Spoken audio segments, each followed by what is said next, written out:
How are you? Probably fine.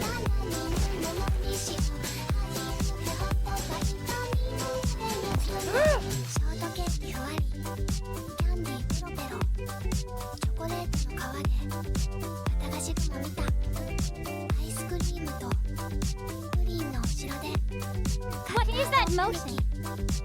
What is this motion? Will we get a Discord server? This is so cool. Thank you for the follow, Sissy. Step 4. A little yoink and twist. Oh my god. That's the horny bell, the horny gong. Sex, sex, sex, sex. I mean, I want to join.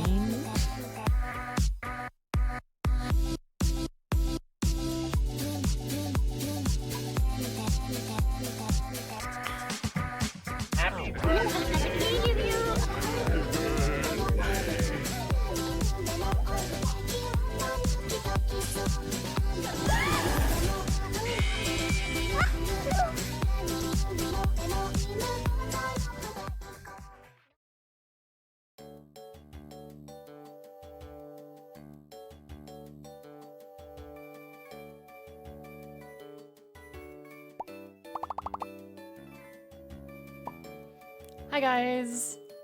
Oh shit, wait, I still have the chicken nuggets on screen. I should probably get rid of those. How do I do that? I was wrong. That's also wrong. That's also wrong. It's also wrong. Okay, I'm playing around. I know what it is. I titled my things correctly, okay? I have the iced tea layer, I got the nuggets table layer, I got the white wine layer, I got the red wine layer. I know it all. I'm organized. Kinda. A little bit.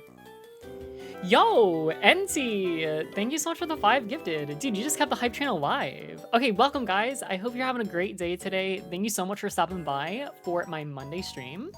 We're in a little bit of a weird place right now because we just hit 100,000 subscribers on YouTube. I was trying to, like, accurately gauge exactly when I was gonna hit 100,000, and I thought it was gonna be Tuesday. So I planned my quote-unquote special celebration stream for Wednesday, but we hit it today. So it's like, do I celebrate? I feel like I'm supposed to celebrate on the actual day, which is Wednesday. And then I also am going to have a continuation, by the way, too. So there's like a part 1 and a part 2 to the 100K special. I did X, I thanked you. I didn't tell you what part 2 is going to be, but I'm just going to list out what we're doing for 100K, okay? Number 1, we're going to be playing FNAF World. I know a lot of people wanted it, and I wasn't going to do it. But, because a lot of people do, I figured, fuck it, we'll do it. Especially because a lot of people that have been following me recently over on YouTube are FNAF fans. And I know also a lot of people that follow me on YouTube like my VTuber stuff. So I was like, I'm going to do FNAF World as a VTuber. I think a lot of people will like that. Number 2, we will be doing an official Glorpy reaction video. Glorpy will be reacting to 14 of the most convincing alien spottings in the world. Number 3, which is going to be the part 2 stream, we're going to be playing with viewers. So the last time we did a viewer stream was my 29-hour no sleep stream. So we're going to be doing a viewer stream. I think we're going to be doing Fall Guys and what's it called, Jackbox again, because both of those worked out really well and a lot of people can participate and have a lot of fun. So we'll be doing that next week. And then number 4, which is like, this was sort of gonna happen anyway, but like basically it's just gonna speed up the process. We're gonna play FNAF Ultimate Custom Night like very soon. So we're definitely a little FNAF top heavy right now. Sorry to some of the people out there that don't like FNAF that much. I get it, but what can you do? I've just been sort of obsessed doing it, playing the games, watching the videos, so here we are. But yeah, that is pretty much what we got, planned. So I hope you guys are looking forward to all of it. Oh gosh, I technically have like more things to say. So I guess, there is,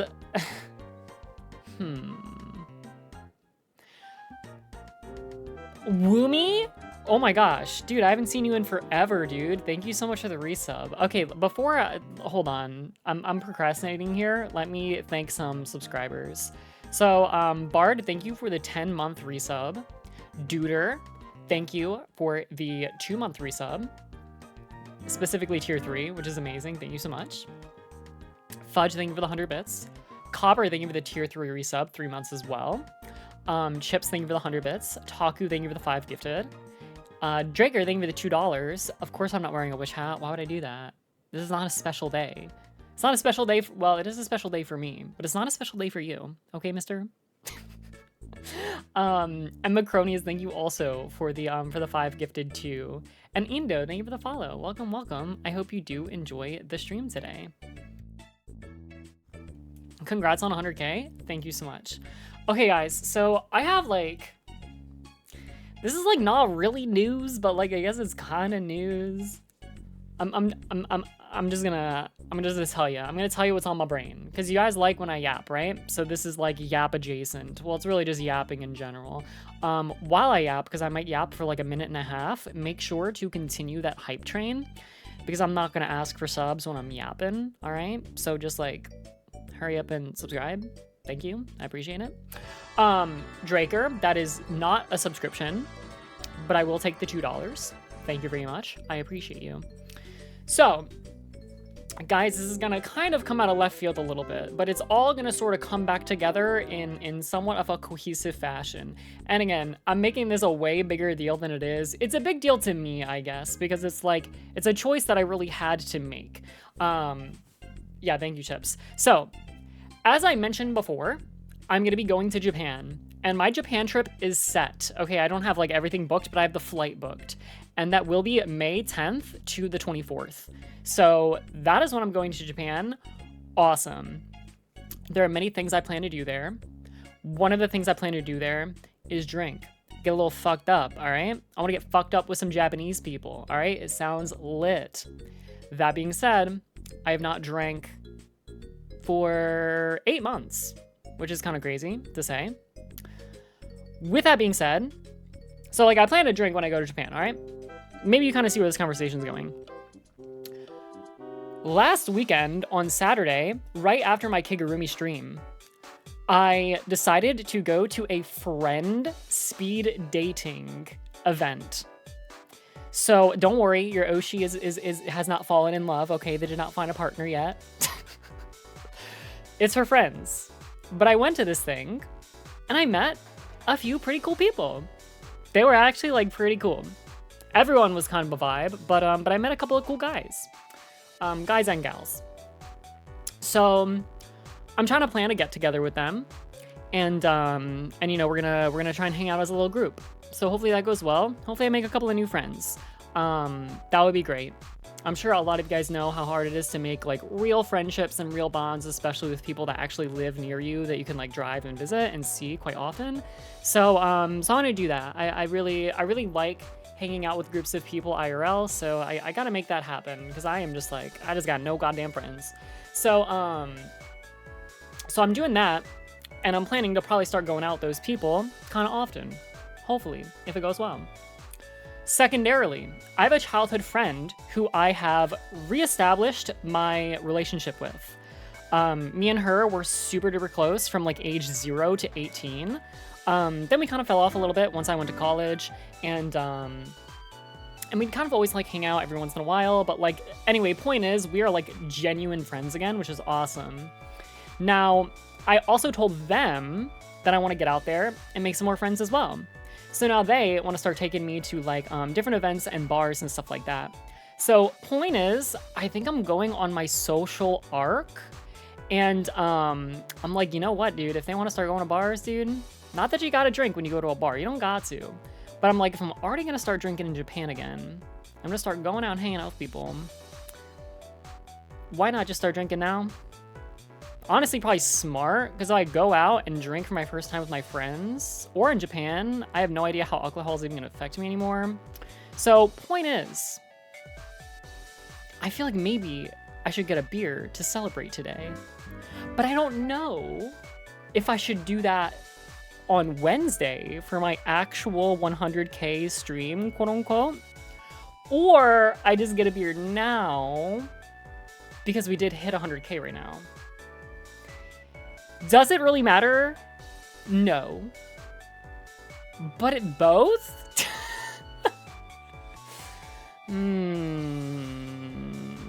Both. Do you guys want both? Okay, I'm gonna let fate decide. If we hit level 10 hype train, I'm getting a beer to celebrate for the 100K and for the level 10 hype train. I think you're technically not allowed to do that. I think that's like saying like, give me money and I'll drink alcohol in front of you. I think you're allowed to do that actually. I don't know. But anyway, we hit level 10, we grab that beer, we crack open a cold one, fuck it. Also Jip, thank you for the follow, Hyper, thank you for the follow, and Carm, thank you for the follow, I appreciate it. The Twin Tails are back, don't worry about it. I just stuffed them up in my little head real quick, it's all good. Nazariel's, thank you for the 5 gifted. Oh shit, dude, level 10 is kinda hard to hit. Okay, if you guys try hard enough, I'll get a beer. So if that looks like freaking level 9 and a quarter and you guys really tried, then maybe that's enough. We'll see, we'll vibes it a little bit, but we definitely need more than level 7.5. I'm gonna tell you that right now, we need more than level 7.5. And we have 1 minute left of the hype train. Do you want your Oshi to break her alcohol virginity after 8 months of not drinking? Do you want that? Again, don't worry. It's not like a weird thing. Don't make it weird as in like you're trying to protect me and my sobriety, because I plan to drink anyway. That's why I gave you the whole yap session before, okay? So don't think you're freaking like turning me, and don't think you're making me drink the devil's piss, okay? I'm already gonna be drinking it anyway. I'm gonna be guzzling that. It's whether it happens on live stream or not, okay? That's just how it is. Kickbutts, thank you for the follow as well. I appreciate it. The spicy juice.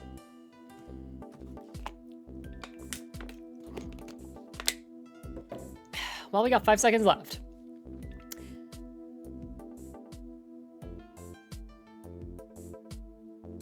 Okay. Well, there you go. Oh my god. Anyway, I guess I'm just gonna be a virgin for the rest of my life. Sorry. I don't know what to say. Q model, thank you. I appreciate it. I just clicked on the stream. What is this? Don't worry.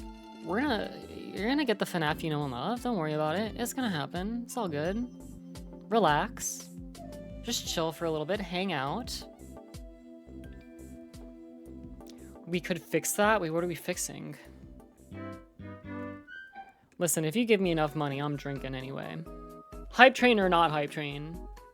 Someone drops $25, says get drunk with me right now. My Oshi. Listen, I'm not too hard to I don't even know what the word I'm supposed to use, but anyway, whatever. Hydrate.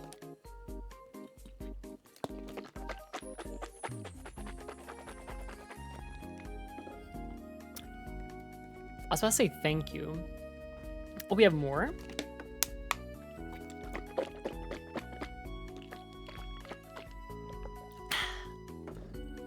Glorpy, come in here. Urto. Hello, guys. Right. Why my hair like all like purple again? turn it off. Stop this. It makes me feel weird. Alright, I got you, Glorpy. Hold on.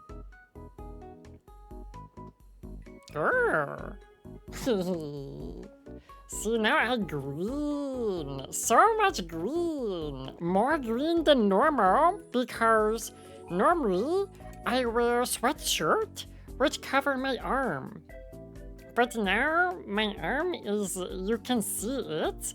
So now I'm like 80% green. I mean, I'm always 100% green, but you don't see that? Normally. Also Gusta, hello? Real streamer? No, I mean each on like a real streamer.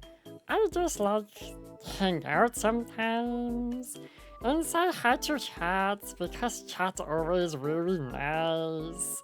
So yeah, just just stopping by.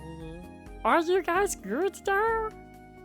You have good Monday maybe? Or like Monday getting better now? Maybe? Maybe? Yeah? My sub gonna end soon, cannot resub? Don't worry, each one have really good community, so maybe you get gift sub instead.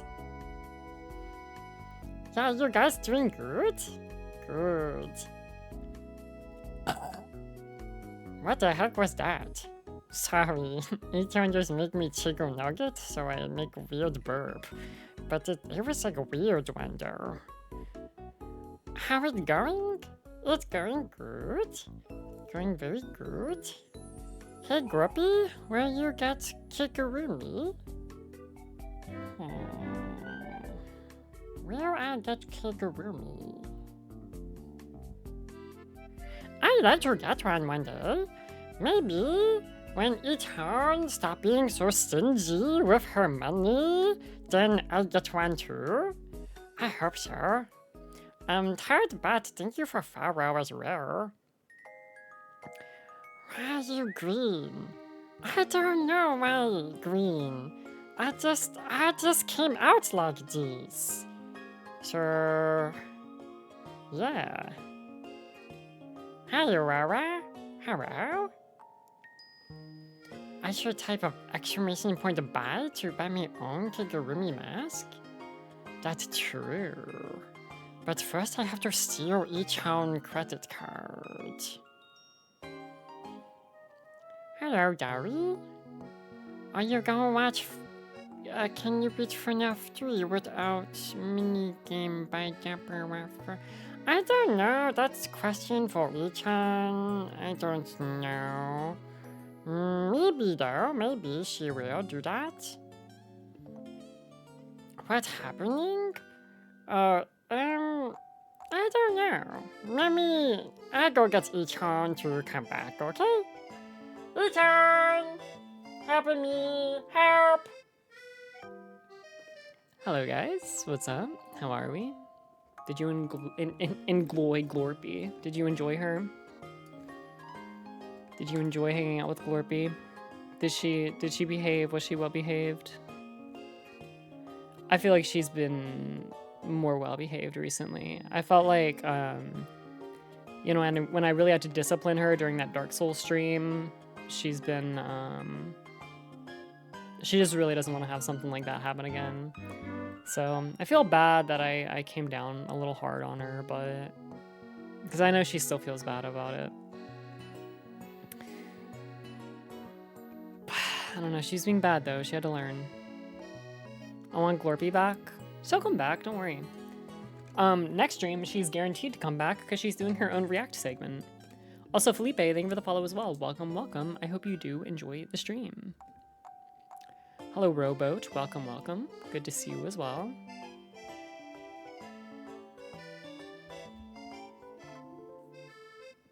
I had to say see you next time in French. Gamba when? I don't know if we can Gamba for this stream. What's Gamba? I don't know what we can do Gamba for. Glorified Doc? I would love to have Glorified Doc. That would be so good. How is there not one yet? It's actually kind of crazy. First time seeing the VTuber? That's kind of nuts, considering I've been doing a lot more VTubing content recently, but I hope you do enjoy.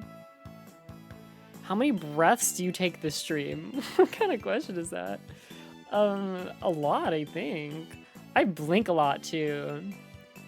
Dude, sometimes people talk about my eyes all the time with my VTuber model. And then they talk about how much I blink. I feel like I don't blink that much, but like people talk about it all the times. I don't know. You inspired me to be so much more than what I knew of myself. Thank you so much. Dude, absolutely. Very happy to help. I don't really know what I did, but I'm happy you feel that way, and I'm glad I could help. And you know, I try to bring the positive vibes, you know? Try to be uplifting. I do my best. Also, Caesar, thank you for the follow as well. I appreciate it.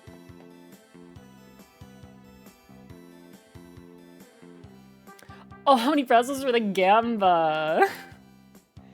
Your pupils constrict and dilate every blink. Yeah, I know they do. I know. My eyes are like all crazy. Yeah, there's like a lot that goes on with them. Plus, like sometimes like one eye blinks and the other one doesn't, and like.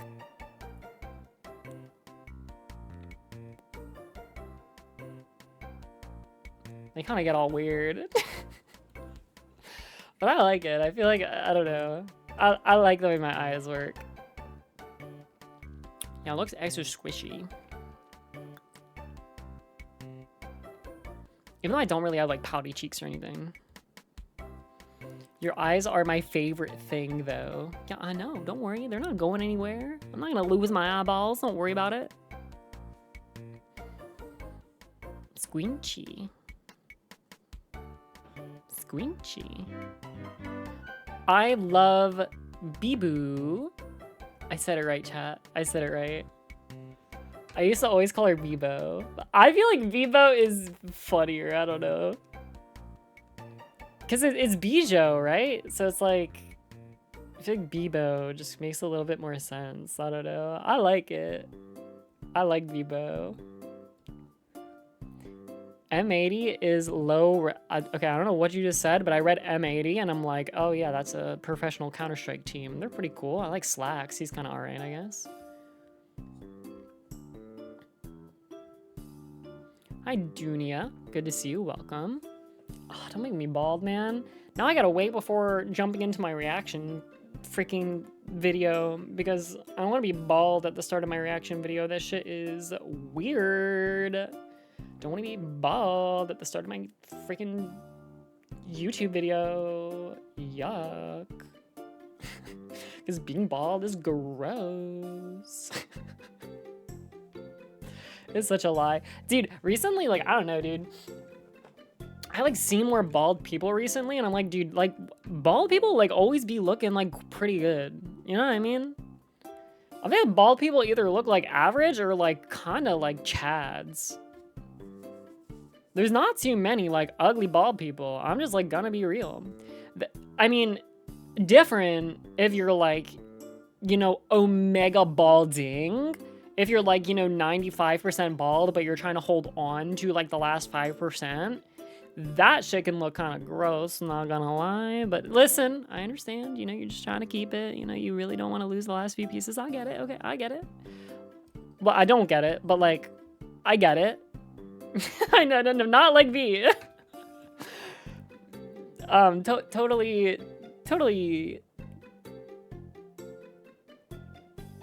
not like me. Totally not like me. Especially right now. Totally not like me right now. But yeah, dude, if you're just full-on bald, I feel like full-on bald normally looks pretty good. I feel like full-on bald is just like, it's just such a look. I don't know. Does your family have baldness? Yeah, I mean, my dad's pretty bald, yeah. My uncle's pretty bald. My other uncle is not too bald. And my other uncle actually has some pretty decent hair. So, yeah. Everyone kind of has thin hair in my family, though, quite a bit. Like, I have thin hair. No one has, like, a lot of hair in my family. Like, my uncle that's not bald, like, he's not, like, you know, he just got, like, that straight hairline, you know what I mean? But, like, his hair is still thin overall, if that makes sense. Hi, human. Hi, escaper. Good to see you guys. Welcome, welcome. Oh, dude, I did not hydrate. Oh yeah, if you just drink water, your hair will grow back.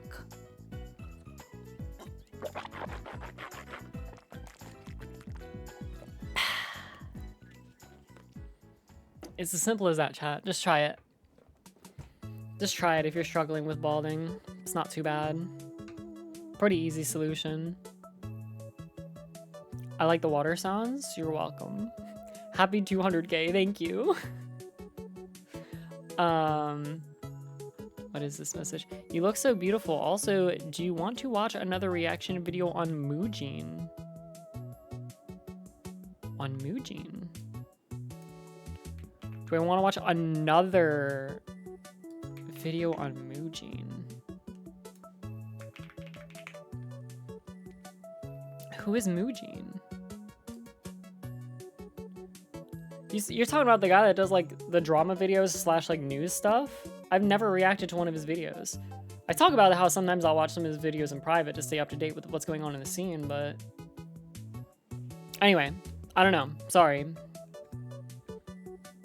Can we get a Technoblade reaction? What the hell? I guess. Is that weird? I feel like that's weird. Is that weird? I'm not like hating on anyone that does, but like it seems kind of weird. I don't know. Because I've never even like watched him before. I'm gonna go back and watch a guy that passed away.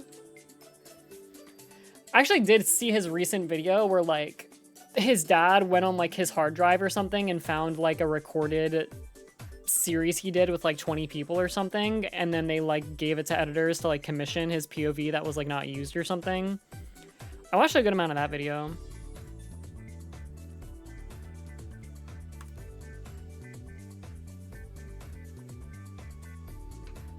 Just seems like a weird choice to be like reacting to Technoblade. I don't know, maybe not. Maybe I'm just thinking about it too deep. Okay.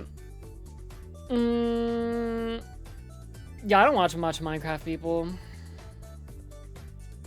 I like Minecraft a lot. I haven't played it in quite a long time. An Auto Fister compilation. Auto Fister's quite great. Yeah, I'll probably start watching some more VTuber videos again kind of soon. It's been a while. Hey, Legacy, thank you for the follow. Welcome, welcome. Nice lunch. Food goals. What did I eat for lunch? Oh, I had Taco Bell. I recently started to get their black bean chalupas. Pretty good, man. Pretty good. Normally I just get like chicken, but sometimes I want to be like a little. Sometimes I want to feel like I'm a little extra healthy, and I get the black beans. They're pretty good. They're not bad. But then I also get like a million other things. I didn't like the Luxe box. Is that even how you pronounce it? I don't know. Yeah, the one that's like $9 kind of sucks. I always get the online exclusive box where it's like $6 and it's like just under like $7, and you can get like decent variety of things. But then I also have to get more food on top of it because I eat a lot of Taco Bell. I get so many items at Taco Bell. I usually get like 4 items on average at Taco Bell. Okay, Macronus, no problem. Have a good night. Have a good sleep. Yeah, Taco Bell is super good. Taco Bell is absolutely like goated. Trying to think. I only need to go pee like 30% right now. But if I don't try and go pee right now, then I will probably have to pee during the reaction stream. So that'd be a little bit cringe. Maybe it's not cringe. Maybe we pause like halfway through, that way everyone can go pee. That would be kind of cute.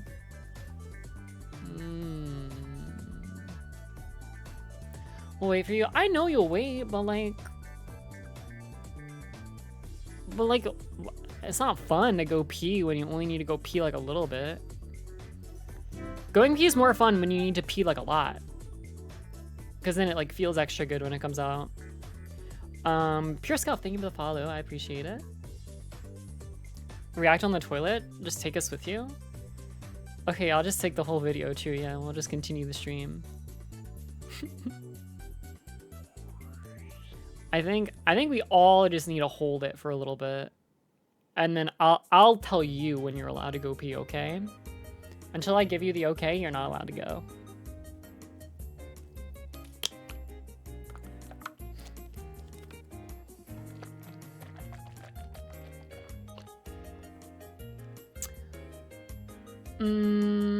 You really want to go now?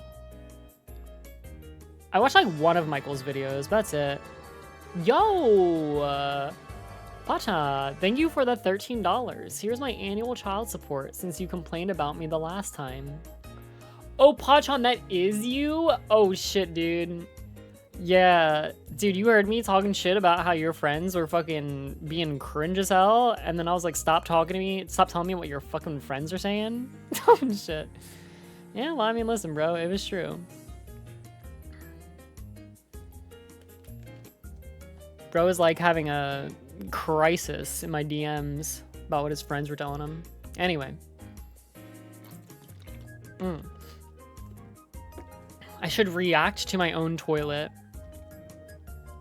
That would be cool. I got a pretty good toilet. My toilet, guys, guess what color my toilet is? Guess what color my toilet is? Green, white, black. Okay, winner goes to Casper. I have a blue toilet. It's pretty cool. I bet you don't have a blue toilet. Maybe you do. But you probably don't.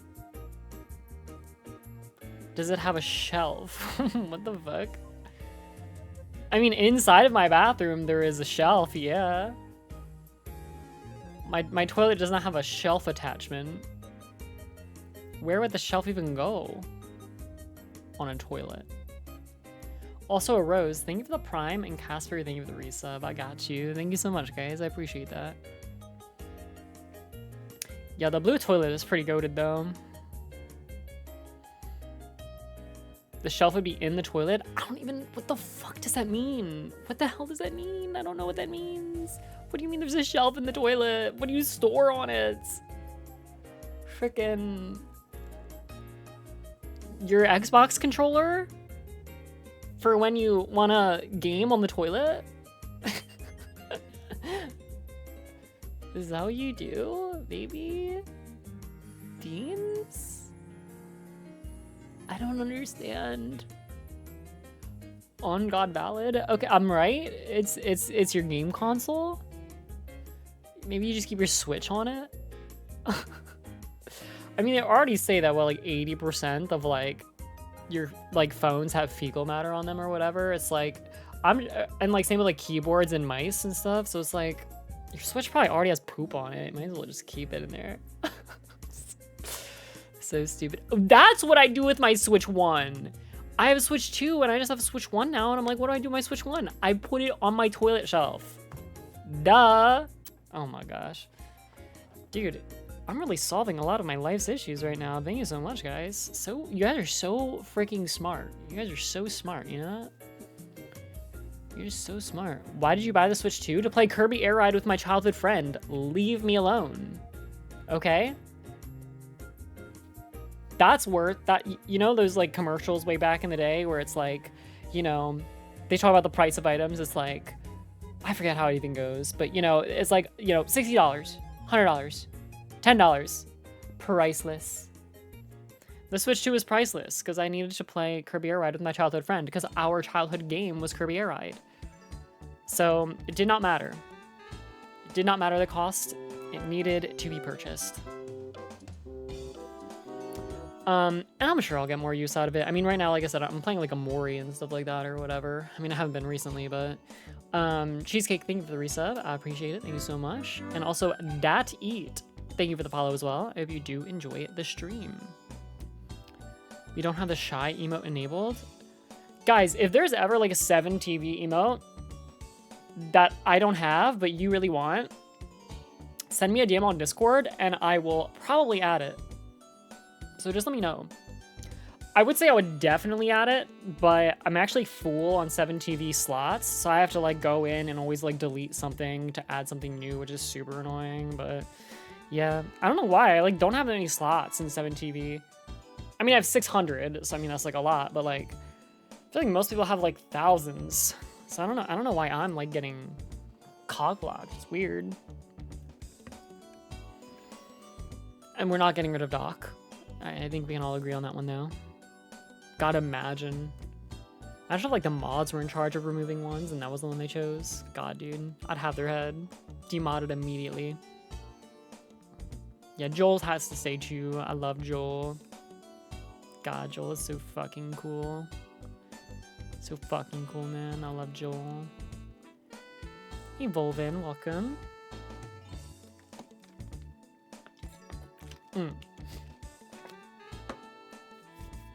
Okay. So I've been edging the pee a little bit more. I need to go pee a decent amount now. I would say I need to pee like a decent amount now. So it's like 40%, 45% pee, I'd say.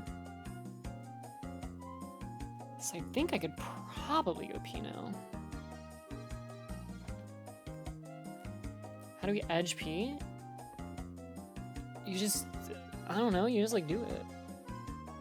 Everyone can do it.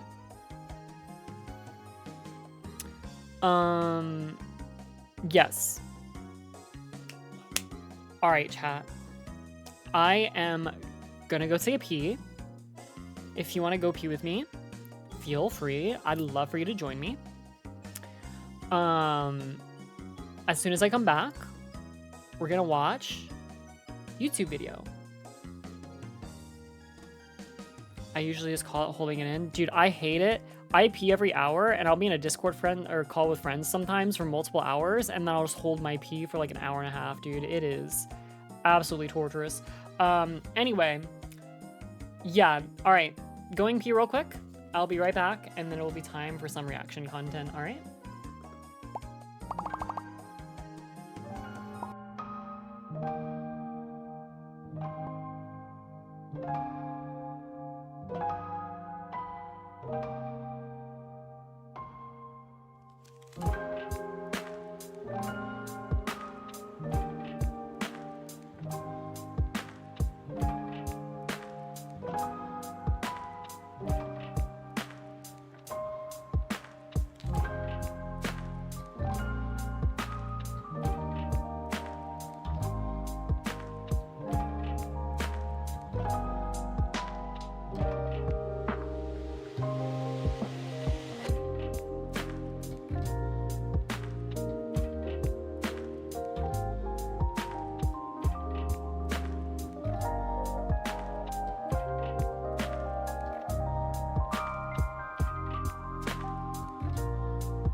I'm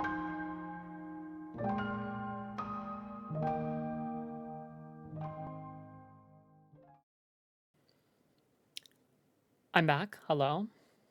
I had like 3 things to say and I forgot all of them.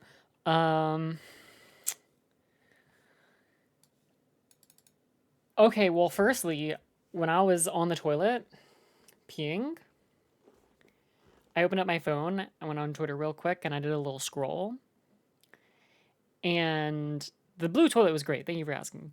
I did a little scroll, and there was a guy who was like standing in his backyard, and the camera was to him.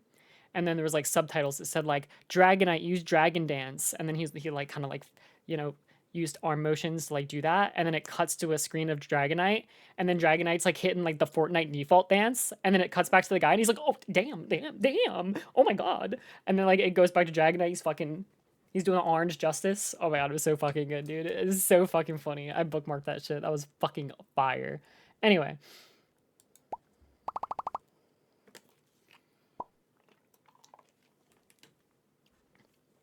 He was absolutely busting it down, dude. It was insane. God, that shit was hitting different on the toilet. It was so good, man. It was so good. But there was like something else I wanted to say, but I forget. Sounds like absolute cinema. It was so good. It was so good. Oh, here's my chat. Sometimes if I record a reaction video off stream, I have to turn off my chat above my head because usually like Fembot Foxy, normally it's them, they'll just send some random bullshit in my offline chat and then the message is just permanently stuck there the entire time. So I'm like, okay, well, I'm not fucking giving this motherfucker free clout to sit on the screen for the entire hour of my reaction video, so I have to hide the chat. Or it'll just be like doc. It'll just be like a doc spam, and I'm like, okay. I'm not just keeping that for an hour. That is insane. If it eventually disappeared, I would do it. I think it would be kind of funny. But bro, I'm not giving the same message on my screen for the whole reaction video. That is unhinged. So anyway, the chat is back. Probably scooch in a little bit. I don't want to ever block chat or the game too much or the video we're reacting to too much, but this is probably good. This is probably good. I've been like resizing my chat and my model quite a bit since I got my new outfit. I feel like it just kind of looks different now. I don't know. Oh, also, Random Dude and Guy, thank you for the follows, guys. If you are still here, thank you. And also feel free to join the Discord server if you guys want. I would recommend it. It's pretty cool. Get notifications when I go live. Awesome community, blah, blah, blah, blah. Anyway, I still don't remember what the fuck I wanted to say when I came back from the pee break. Oh, I remember now. Do you guys ever, like, need to pee? Like when you guys get, like, nervous, does it make you need to pee? Because, like, sometimes I might go pee, and then within, like, 15 minutes, I'll have to pee again if I'm, like, really nervous. Do you guys get that too? Do you ever get that? No? It makes me need to go poop? Okay, well, yeah, I know. That's the anxiety poops. I forget what it's called. I looked that up one time too. Yeah, my anxiety makes me pee and poop. But I don't poop because pooping, girls don't do that. But I feel it, like, but then it goes into pee because that's how it works for girls. But yeah, I feel you on that. Yeah, the anxiety stomachache is so real, guys. Okay, because we're on the topic, guys. That shit, it still happens, but not as much. I'm slowly conquering my demons. That used to happen to me a lot whenever putting on like my Kigurumi suit and mask for a while and doing a stream, because basically my brain would be like, well, you're locked in. Like when you're wearing your suit and streaming, you cannot go to the bathroom because you're wearing your fucking suit. So then my tummy would get all like upset and scared, and then I would just like need to just go to the bathroom. It was so bad. But it's better now. It's better now. Sometimes it still be hitting though, not gonna lie. Anxiety makes your bladder more sensitive. Yeah, I feel that. I feel that. I feel that. Yo, with that being said, sorry, not trying to gross you guys out or anything. Thank you for the 100 bits, by the way, Gray. My Oshi is addicted to Twitter. It's not true. Normally I just look at like cute pictures of Kigurumi or like whatever my VTuber friends are talking about, which is normally not good shit. The same like five things get spread around the VTubing community. Like all the motherfuckers talk about the same 5 fucking things, dude. It's like engagement bait. So it'll be like, guys, oh my gosh, like what did you have for lunch today? I had chicken nuggets. And then, you know, there's like 40 replies to 50 likes, you know. So you got like the engagement baiters. Then you got like, guys, I think like Twitch isn't counting my viewers correctly. Guys, I think I'm shadow banned on YouTube. I'm trying to post shorts for once because I'm trying to diversify and bring new people to my Twitch channel, but I think I'm shadow banned. And by the way, like these things can be real, but it's like, guys, if you're seeing this, please say hi because I think Twitter isn't showing my posts to anyone anymore. I'm sorry. I'm not trying to belittle these people. It's just, you know, it's just funny when you see it literally 50 times every single day. It's surely not anyone in particular. Like, just people just do it. I don't, because I'm fucking based. I don't know. Like, I'd never say this to anyone, but, like, just fucking suck it up. Like, I don't know what to say. Like, okay. You know, again, I'm pretty heartwarming. I'm pretty wholesome, right? But sometimes we gotta get a little bit raw, right? Sometimes you just gotta raw dog it a bit. Like, here's the thing. If you're a content creator that's talking about, like, getting suppressed, getting shadow banned, and your numbers going down and everything like that, you're inherently losing the battle. Spend all of that time focusing on just, like, how do you make your content better? Because the thing that I have said a couple of times, and I have said this online, is that everyone loves to blame the algorithm, but here's the thing. The algorithm is supposed to work in your favor. The whole reason the algorithm exists is literally to keep people on their app. And how do you keep people on the app? You give them the best video, the greatest quality video to that person so that way they watch the whole thing and don't leave. So therefore, all the algorithm wants to do is promote the best videos. So if your shit is not getting promoted, it's just not that good. Now, there are some asterisks to that, especially if you're a newer creator or you're in maybe a niche that is very niche. Then sometimes you might have to cook for a while because basically what'll happen is the algorithm would be like, oh shit, this is actually good, but I don't know who to send these videos to. That does happen, and that actually specifically happened to me for a while. Like, my stats were insane. My watch time was insane. My click rate was insane for, like, my TikToks and my Instagram shorts and stuff like that. There was, like, a year that went by where I got, like, no views on that shit, basically. But then all of a sudden the algorithm was like, oh, I get it now. Like, I fucking get it now. So you just gotta, like, nose to the grindstone that shit. Continue to improve your content. Focus on improvement, okay? If you're focusing on, like, the algorithm, I don't know what to say. I don't know what to say, man. You're just like, you're setting yourself up for failure. And don't get me wrong, you can have that crash out sometimes and complain about it, because everyone needs to vent. Oh, here's another thing too. Streamers that have no other support network outside of their chat or just social media as a whole, those are normally the people that are going to be venting about these things, because don't get me wrong, I vent about my fucking numbers going down to friends and family every once in a while. I absolutely do, because it gets you down, right? But, like, keeping that to other support networks outside of your community or online in social media is going to be such a huge benefit to you. If your only support network is your chat, you're so fucked too. It's going to create such an unhealthy dynamic, man. Anyway, okay. Sorry. You guys say you like my yapping. Hopefully that was cool. I got a lot of, I'm a content creator, right? So like, I have a lot of thoughts and opinions on creating content as a whole that I don't normally share. Because like, why would I? Shut the fuck up about this high YouTube. Yeah. Imagine the YouTube video actually does start with all of that. That would be so fucking unhinged. How to become Mr. Beast?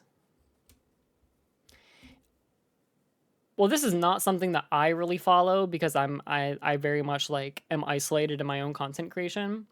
But if you find other content creator friends, oh, that shit is gonna make you improve so much faster.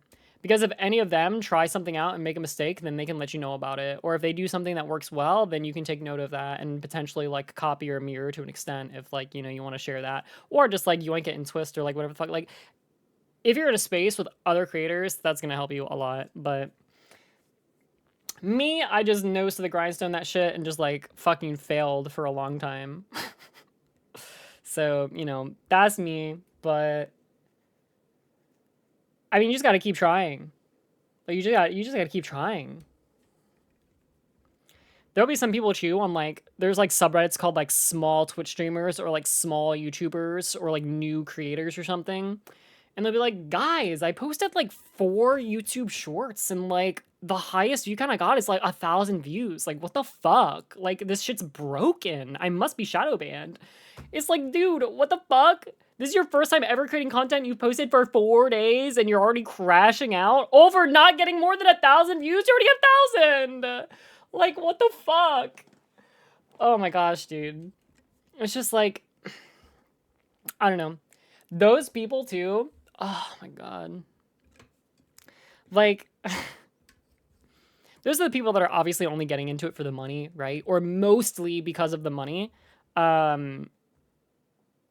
When you're a content creator, it's such a long and arduous journey to get like any real traction, usually. And if you do blow up very quickly, it almost is guaranteed to fuck your channel forever too. Because if you're new and you don't really know what you're doing and somehow you do go viral, now you have a level of quality and expectations that you need to meet that far exceeds what you're actually able to do on a consistent basis. So all of your videos from there on out are going to be quote unquote worse. Less people are going to click on it that just followed you. And then all of a sudden now all those people that subscribe, they're not viewing your shit. And then the algorithm goes like, what the fuck? This shit sucks. Like your content must fucking suck. So yeah, blowing up extremely quickly is usually to your detriment.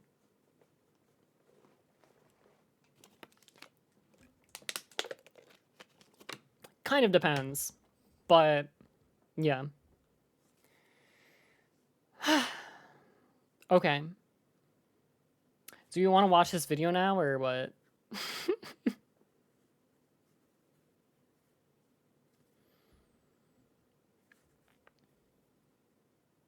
Can you say, let's jump straight into the reaction?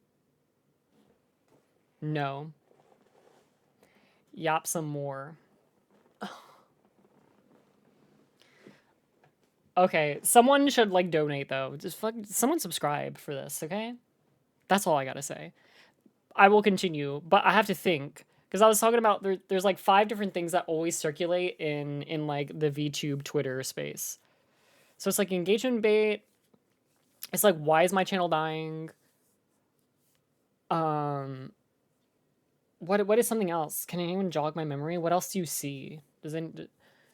Goon bait? That is true. I just don't follow those people. It's unfortunate because like I'll get like a follow from someone that's like verified and they have like a ton of followers. I'm like, whoa, no way. And then I scroll down and it's literally just like their fucking pussy hanging out on like every post. And I'm like, fuck, man, like, damn.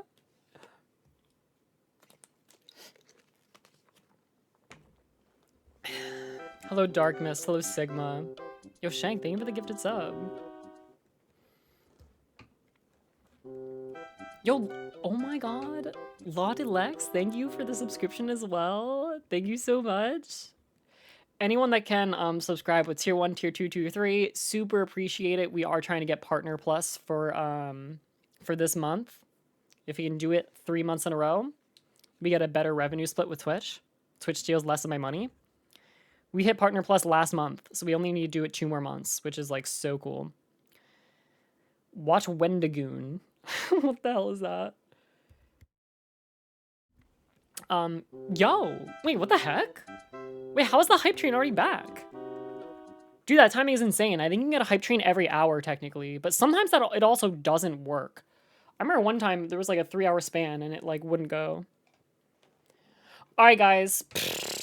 The hype train is back. If we get back to where we were, if we get to level 7 hype train, I'm grabbing a beer. What is this stream? You guys like this? You guys like what's happening? This is good, or... I'm like really... Hopefully I have enough time to watch this freaking video. This video's long, man. Might have to like pivot to the offline reaction like I did for the other thing. Chris says, thank you for the prime, though. I appreciate it. 10 months. And Poro, thank you for the prime. A new prime. Let's go. Chip, thank you for the 100 bits as well. So what other common things you see on Twitter? I feel like I gotta pull up Twitter and try and like look myself. Like, oh shit, dude, I pulled Twitter back up and I saw the Dragonite dancing thing again. The swords dance, it's so good. It's so fucking good. Drama, oh my god, so good. Drama. Yeah, that one's kind of harder to like sort of touch on in like a catch-all kind of thing. I mean, I just personally don't want to get into drama. Just like not, I don't know. Like, by the way, guys, if you want to be a content creator, probably the easiest way to grow is just to get involved in drama, which is probably why a lot of people do it.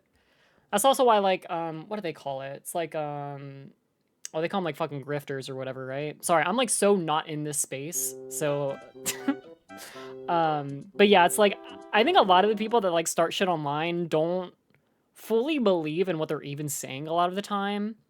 If they're content creators, if they're like a random with 5 followers, they probably fucking mean it, but like, dude, they gotta chill. Actually, speaking on that, so I follow the Super Smash Bros. Melee community. I have since I was a child, and I don't follow it as much because unfortunately, the way that they handled Hax's death was just so sad, and the fact that it got to that point is just so depressing and demoralizing, and just like makes you lose hope in the world to an extent. But oh god, now I'm just thinking about that. Shit. Oh yeah. Right now, like the current discourse in like the Smash Melee community is they're like, yo, we need like top players to be active on social media and like shit talk each other and like care about winning and be like, your playstyle is trash. Yo, why are you using Z jump? That's your pussies. That shouldn't even be allowed. Yo, get rid of your notches. You can only do good Firefox angles because you got fucking notches, which shouldn't even be allowed. Fuck you. Like, basically the community wants top players to just have beef. And I do agree. It would make viewing all of the events way more engaging. Because now it's like, oh shit, dude. Now we got the salty sweet. Now it's like, dude, there's a bloodbath out there. Like, now you root for people even harder. Because you, like, choose a side and you're like, oh, dude, yeah, I believe in this person's ideology a bit more. Like, let's fucking, like, I hope they destroy the other guy. Anyway, I get what they mean. I think having some more beef in the community, as long as it's playful, obviously. Like, if people are actually, like, genuinely mad at each other and don't like each other, that's crazy. But, like, if you keep it at a healthy level that stays in the game, I think it's good. But, anyway, point is, even though the community wants that, even though that's the common sentiment, they are actively working against that. And they don't realize that they are the reason why it doesn't happen. And this is not just the Melee scene. This is the internet as a whole. But, you know, I've talked about this a bit before, and this is not a new realization. I'm sure everyone realizes this, but, like, God, I'm yapping like crazy.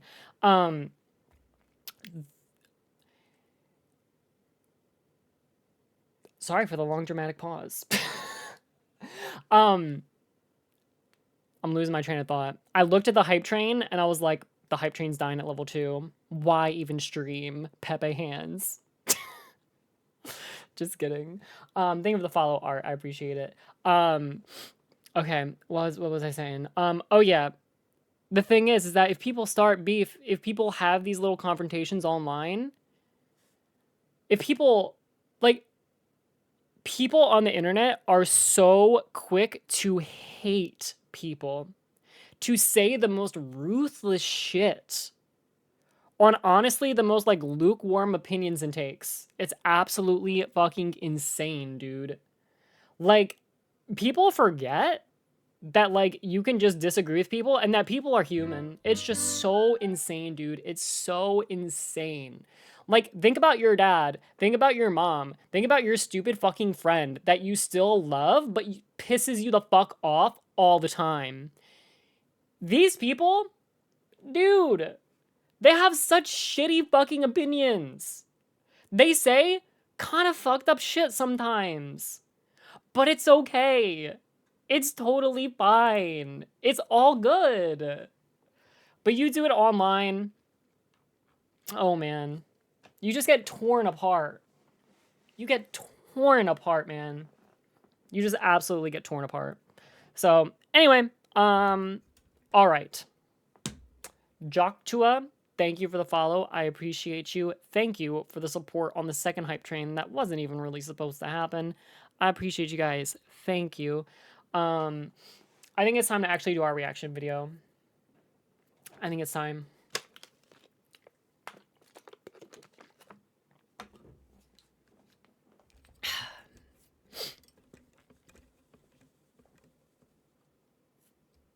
Dude, I thought this was my mouse. Oh my god. In the middle of the screen, I thought that was my mouse. That is not my mouse. Did you think that was my mouse? That's not my mouse. In fact, you can't even see my mouse on the screen. Why can't you not see my mouse on the screen? Okay, whatever. That's not me, bro. That's not me. Thank you for the 100k subs. Congrats. I appreciate it. Thank you, guys. All right. This is such a late start. I think we'll be able to finish the video. Let's lock in. This is the quest to become a millionaire in FNAF Pizzeria Simulator. I somehow did a complete speedrun of this game. I gathered all the materials I needed. I ran through it, I think within like 2 hours. So the idea of completing this game with $1 million is just so strange to me. I don't understand how this is even possible. When I played FNAF Pizza Sim, I think the most amount of money I had on myself at any time was $40,000. Bruh, how do you hit $1 million? Every game I played only gave me like $100. Though to be fair, I kept talking to, what was his name? Candy Randy? That's totally not his name. You gotta take a risk? Oh, if you get like Lefty to give you a lot more money, I'm sure we'll learn. But anyway, point is, I just finished Pizza Sim. I want to see how you actually make $1 million in this game because the playstyle required must be so different from what I did. Max money I had was 50,000. You gotta get, what is that, like 50 times that? So without further ado, let's jump into it. In Five Nights at Freddy's Pizzeria Simulator, you're given 6 days to create your own model pizzeria. And like any model business owner, we only have one goal in mind: provide an adequate service for many to enjoy. Make as much money as possible. Within these 6 days, I wanted to figure out just how far I could push this whole pizzeria business, and truly see how much money I could obtain in a single playthrough of FNAF 6, with the end goal of hopefully becoming a millionaire before we burn up in our inevitable fate. This challenge not only requires immense skill in every part of this game. Oh, does it really? Oh, I guess it would. Oh, that's so cool, dude. He's probably gonna min-max every single minigame to the absolute extreme. That shooter game he was playing, you probably gotta get like 999 million points every single time you do a run. If you don't, you gotta like alt-tab the game. Not alt-tab. Alt-tab for it, so that way you don't lose your coin and go back in and try again. But also a ton of patience and a lot of planning and routing. With that said, let's get into the rules of this challenge, and there's really only one. We have to finish the game with as much money as possible saved up, and hopefully we can reach that coveted millionaire status. Well, actually, you have to beat the game with $1 million in your bank account. That's the whole point. Not just as much money as possible, because guess what? That's what I did. I guess I also beat this challenge then. 50,000? That's all you need, baby. At us. I knew going into this challenge that I had to start saving as much money as possible from the very start, and that this would be a very long trial and error process until I truly had the best possible route figured out. And the routing for this game starts early, and by early I literally mean before you even open the game. When FNAF 6 was first released, it was meant to be a surprise that it was actually an official FNAF game. So when first booting up the game, you were met with a simple 8-bit minigame where you were feeding children some pizza. This would then transition into a demo salvage sequence where the official game would then start.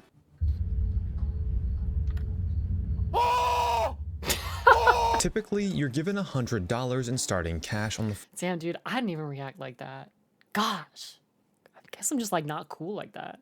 first day. But that won't get us very far. Luckily, if you design your pizza to have the bottom 4 options Yeah, it looks more on like it, Doc, I which think. honestly creates the most disgusting sounding pizza ever. Like, you leave out the best 2 toppings and then put olives on it, bro. What child is going to eat this? Like, it's, oh my god. I mean, yeah, when you force it down their throat like that, I mean, do they really have a choice? Regardless, if you design your pizza in this specific way, then play the minigame and baby intro sequence, you'll be awarded an extra $100 in addition to your normal starting cash. Though, a problem with this strategy I is gotta that react even harder. when creating a new game, you still won't be met with this screen. It's only meant to trigger when you boot up the game for the very first time. So every time that we want to restart this challenge, we'll actually have to go into the save file for the game and change this first variable from a 1 to a 0, which will then start us on this screen instead of the normal title screen. Then not play a big the deal. entire minigame sequence again and listen to Henry's entire intro tape, and we can finally start the game. Okay, that kinda We did sucks. all of that for just $100 extra. And Do trust you really? Well, I guess you probably do need that because like it's all about compound interest. Is that what they call that?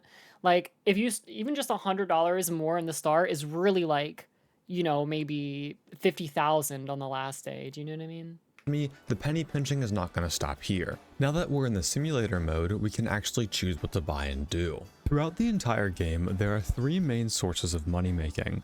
The first of which is the conventional revenue that your pizzeria pulls in. We'll get more into the specifics for this stuff during the end of the night section. But all that you need to know for now is that the higher these numbers are here, the more money that we'll pull in at the end of the night. The second source of money making is the salvage sections. At the end of each night in the office, you're given the option to salvage one of the 4 animatronics that appear during the night sections. Again, we'll go more into these in detail once we reach them in the playthrough, but I just realized I was talking about like save scumming of like if you don't get exactly 9 million points in every single minigame, then you have to alt F4.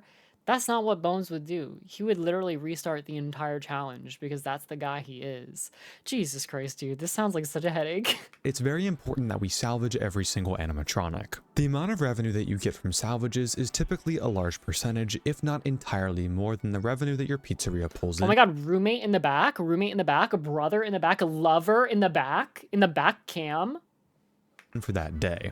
The trade-off is that you have to fend them off in the office sections, but in our case, we don't really have a choice. However, these 2 sources of income pale in comparison to our last form of money making, and that is Faz rating and minigames. Though the logic of these minigames doesn't really make too much sense, as you're literally buying an arcade game, then somehow getting more money out of that same arcade game, but whatever, we Kinda take what we lit. can get. Minigames are by far the largest variable in the playthrough for money making. Essentially, whenever you place an Thanks, Adam. attraction or animatronic down for the first time, add any buyables for an attraction, or play minigames, your Faz rating will increase. Every time your Faz rating increases by 1,000, you'll be awarded with a $100 performance bonus. However, you can't just constantly play minigames until you've become a millionaire. You're only given 10 Faz tokens to play per night, giving us a total of 60 tries at minigames before we've earned as much money as we possibly can for the playthrough. Remember that number Holy because it will shit, become that thing very fucking important later on. spins. Now that we know how to generally Was make that money in real FNAF time? 6, let's get into exactly how we can play Monday as efficiently as possible. Throughout the last minute or so, I've explained the various sources of money making that are present throughout the entire game. However, there's an additional one-time source of income that is one of the most important in the entire game, and that is the achievement bonuses. There are 4 achievements total in the game, which are obtained by collecting and placing down each major set of animatronics present in each of the main catalogs. These award a ridiculous amount of money, with the Trash in the Gang achievement awarding $1,000, the Mediocre Melodies achievement awarding $10,000, and the Rockstars Assemble awarding $20,000. Unfortunately, that. the last achievement, Posh Pizzeria, doesn't reward any cash, but with how much the animatronics for that achievement cost, I'm more than okay with avoiding it. Our route for Monday is essentially going to be rushing the Trash in the Gang and Mediocre Melodies achievements so we can set up our best money-making attractions for the remainder of the game. To start, we have our first $200 from the intro and bonus. With these $200, buy the small show stage, then every single Trash in the Gang animatronic. Now place all of them down one after another to get their initial Faz rating bonuses. Now accept the sponsorship for the Funtime Pop Soda for an additional $250. I don't know if I mentioned You're this gonna have to accept earlier, every but single we're one. obviously going to be accepting every single ad, making the night sections even harder. But again, we don't really have a choice here because they will 5 give us more ads in money. one At this night point, you sounds should have insane. $470 total. In order to unlock each of the additional sections in the catalog menu, we'll have to spend a certain amount of total cash. This is why we purchased all of the Trash in the Gang animatronics, even though we only have enough space to place one of them down. Once we've bought all of the Trash in the Gang, we can purchase the colorful cups and plates to push us over $100 spent in total. Unlocking the Stan's Budget Tech catalog. It's here that we find our first mini games, and seeing as we still have 10 My Faz tokens boy. for the night, we're going to want to find the most efficient way possible to use them. In Stan's Budget Tech, we have 3 arcade cabinets to choose from: Fruity Maze, Midnight Motorist, and Candy Cadet. In a perfect world, Candy Cadet would be the best option. His minigame is as simple as it gets. He just rolls a random number between 1 and 8, then multiplies that value by 250 to calculate the total Faz rating that you get from that minigame. However, he has a 1% chance to tell one of his lore stories. It's 1%? Tell me what it is. Tell me what it is. I tried so many times. I think I played him...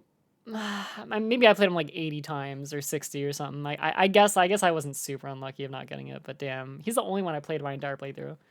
Which award an additional 5,000 Faz rating. Getting this 1% chance would be huge, but I'm not about to go through all that intro cutscene and set up 99 out of 100 times just to get that one bonus. Understandable. So for consistency, we have to choose between Fruity Maze and Midnight Motorist. Fruity Maze is significantly harder, and it doesn't provide any advantages in Faz rating, so we're going to go with Midnight Motorist. Midnight Motorist is fairly simple. Once your car has reached a speed of 150 miles... This shit was impossible to play with a Kigurumi mask, and I'm now realizing why it would definitely be illegal to drive with one.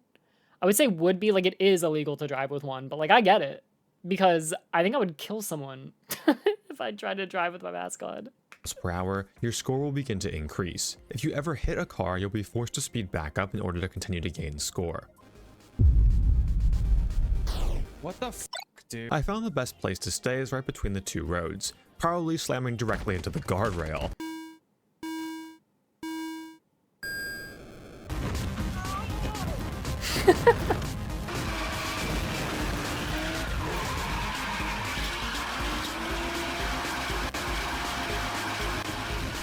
As it gives you the most direct movement options. If you manage to not hit any cars throughout the entire minigame, you can get a perfect score of 2,774, usually rewarding $100 to $200. We'll have to play Midnight Motorist 3 times in order to get our next minigame upgrade. If you get hit, don't panic. Unlike some other minigames that we'll get to later on, Midnight Motorist isn't very punishing when you get hit, with you only losing about 100 score or so. Once you've spent 3 tokens on Midnight Motorist, you should have enough money to unlock the next catalog. We're going to do this in a similar fashion to how we unlock Stan's Budget Tech, by buying the small stage and some animatronics that we're going to place down, though you should be careful with who specifically you buy. I've added a total spent counter here for reference. In order to unlock Smiles and Servos Inc., you have to spend a total of $1,000. So purchase the Sturdy stage for 1 animatronic, then buy Mr. Hippo, Ned Bear, and Pig Patch, which pushes us just over 1k. Even though she's required for the achievement, we don't want to buy Happy Frog yet, as we'd be overpaying to unlock Smiles and Servos. Now place down the 3 animatronics that we just purchased. I still have no idea who those animatronics are at all, because this is the first time I've seen them. Are they like in the comics, or like... I feel like I like missed out on something somehow. Hey, Dark Boy. If you've done everything right up to this point, you should now have $590, which will be enough to buy our next minigame that we'll be using for the remainder of the night. And that minigame is Fruit Punch Clown. Oh man, Fruit Punch Clown. I'm gonna come right out and say it. I'm sorry to all you Spiff fans, but I hate this minigame. Yeah, this shit looks Maybe it's kinda because I've fun. been brain rotted beyond belief by playing stuff like UCN Deluxe all day. Oh my god, wait. Oh god, is this what I have to play as my next game? This shit looks like AIDS. Thank you for the follow, Dark Boy. No way! Wait, he's a you Pierce? That's my favorite Playing guy. Fruit Punch Clown for this challenge has been one of my worst gaming experiences probably ever. If you don't know the horrors of Fruit Punch Clown, let me cue you in. You control the aptly named Fruit Punch Clown, which has a scare radius that's displayed by this circle here. Now, there are 9 children that you have to scare total, with each child rewarding 200 points if you catch them in your radius. However, if you're able to scare all 9 children, you'll get the perfect bonus of 10,000 points, equating to a full $1,000 in cold hard cash. Nothing that can be obtained this early in this game is anywhere near as lucrative as Fruit Punch Clown. The downside, of course, is that getting perfect scores in Fruit Punch Clown takes so much time. Throughout all the different minigames in Pizzeria Simulator, Solly, thank you so much for the raid. I hope your Dark Souls has been going well. It was really fun watching you last night. Thank you so much for the raid, and of course, if Miles could do a little shout out, I'd really appreciate it. We just started watching the Quest to Become a Millionaire FNAF Pizzeria Simulator. So if you've seen Pizzeria Simulator, that's cool. If you haven't, you're probably buying anyway. Basically, you just buy different items, you grind them, you play some games, see if you can min-max. This guy is like one of the best video game players I've ever seen, dude. He locks in. So if you want to see a sweaty gamer play some FNAF, perfect for you. Otherwise, if you want to log off for the night, understood. But thank you so much. Thank you so much for the raid. I hope stream was super fun for you today too. the code for all of them is very basic, with most of them being 70 to 80 lines at most, and Fruit Punch Clown is no exception. See, the biggest problem with this minigame is that each child's movement is completely random. At the start of the minigame, each individual child will choose a random direction to start moving in. Once a child picks a direction, they'll then choose one of 3 speeds to move. They can either be stationary, move at 10 pixels per second, or move at 20 pixels per second. Dude, the fact that it's per pixel. Then, once they get close to an edge, they'll turn to face the opposite side. This is happening for each child individually every single second. So you're entirely at the mercy. And the fact that some of them freeze, like I could imagine you get all of them like right in the circle. You're waiting for like the guy on the hard left to go in, and then right when you hit spacebar, the other motherfucker just moves. Oh, this actually looks so rage-inducing. It's insane. Mercy of RNG for how many openings you'll have to catch all 9 children. You could either have to wait 20 minutes or 30 seconds in order to get an opening. 20 minutes? Excuse me, he just said you have to wait 20 minutes to even have an opportunity? Bruh, I'm killing myself in Hypixel. Exactly how long it takes to win, It's Taken actually did some simulations on how often a winnable scenario would come around. Over the course of about an hour, he came up with this data. But a large portion of these windows for a perfect score are only about 1 to 5 frames, which when you're playing for multiple wins in a row, isn't a good idea to go for. 1 to 5 frames? 20 minutes, that's like 5 ramens cook time. Man, if you did have to cook 5 ramens, how would you do it? How many do you think you could fit in a microwave and have them still cook out pretty good? I've only ever made 1. And then, like, sometimes I'm like, oh, I'm still hungry. And then, like, maybe I'll make a second one. But that's, like, after I decide I want a second one. You know what I like doing? So my family always does pizza night. So pizza night is every Friday night. So normally what I'll do is I'll have pizza Friday night. And then after that, I can have a chosen meal to basically be 1 slice of frozen pizza or like saved pizza and then a cup of ramen. That's like perfect, dude. It's a very yummy combination. But anyway, let's continue. In order to make our route work, we're going to need 4 perfect Fruit Punch Clowns out of 7 tries. And this is by far the single most agonizing part of the run. There were so many times where I wanted to go for a scare, and I felt like I could predict a movement, but I ultimately always decided against it because I knew I needed to win 4 out of 7 times, with very little room for error. On average, I usually spend about 40 minutes just sitting here waiting for these stupid kids. 40 minutes! This genuinely sounds so horrible. I literally just can't even believe someone would do this. Is to line up. See, in challenges that I've done before, it's one thing to have a boring start. Like in FNAF Lock, where I died. I just played that. I mean, I just watched that. I wish I could say I just played that. I literally just watched this yesterday. So much on Aggressive Nightmare that it made up a disproportionate amount of the total playtime. But at least in Aggressive Nightmare, you were doing something. In Fruit Punch Clown, you literally just sit here and wait and wait and wait. Listen guys, sitting here and waiting for hours And you're waiting, and then you might not even get any payoff, right? Because you could just hit the spacebar at the wrong time still. and hours on stuff like Fruit Punch Clown can be really tiring. So if you want to make this guy here really happy, please consider subscribing. But of course, Also, he did just show Cuphead. I'm considering playing Cuphead for the first time. Would you guys want to watch that? Because I might start that shit like right after FNAF World or something, or maybe even in tandem. I don't know. Let me know. But I've never played it. I've never played it. only if you're enjoying the video. And as you'll see later, it's not like this Those are a lot challenge is of a one and yes. done free one attempt challenge. We're going to be restarting quite a bit. So adding on 40 additional minutes to the attempt counter every single time definitely isn't gonna help. Honestly, If you're watching this on YouTube right now, your yeah in the comments for me playing Cuphead doesn't count unless you come into my Twitch chat and say it, okay? So the link to my Twitch channel is at the top of the description. Come say it in my Twitch chat. You won't, bitch. Just kidding. I really hope you do. I would appreciate it a lot. Thank you. I don't really have too many tips for Fruit Punch Clown. Your vote does count on YouTube. I'm just trying to like guilt trip you to joining or like holding you hostage or something. I don't know. Anyway, can you just like please come by and hang out? Thank you for the follow feature. Just find some good videos to play in the background and be really patient. There's nothing worse than having Chat, press 1 if the streams are fun. And please like do it, because then like YouTube is gonna be like, dang, those streams are super fun. So wow, that's a pretty good amount of ones. That's, you know, really kind of speaks for itself. the mindset of, oh man, it sure has been a long time since I've had an opening. I should just Try try to type in 1 with the O-N-E. That is crazy. That is crazy work. predict one. Then after the 20 minutes that you've been waiting for an opening, you get a 1400. Take your time, try not to fall asleep, and eventually you should be out of the Fruit Punch Clown's hell.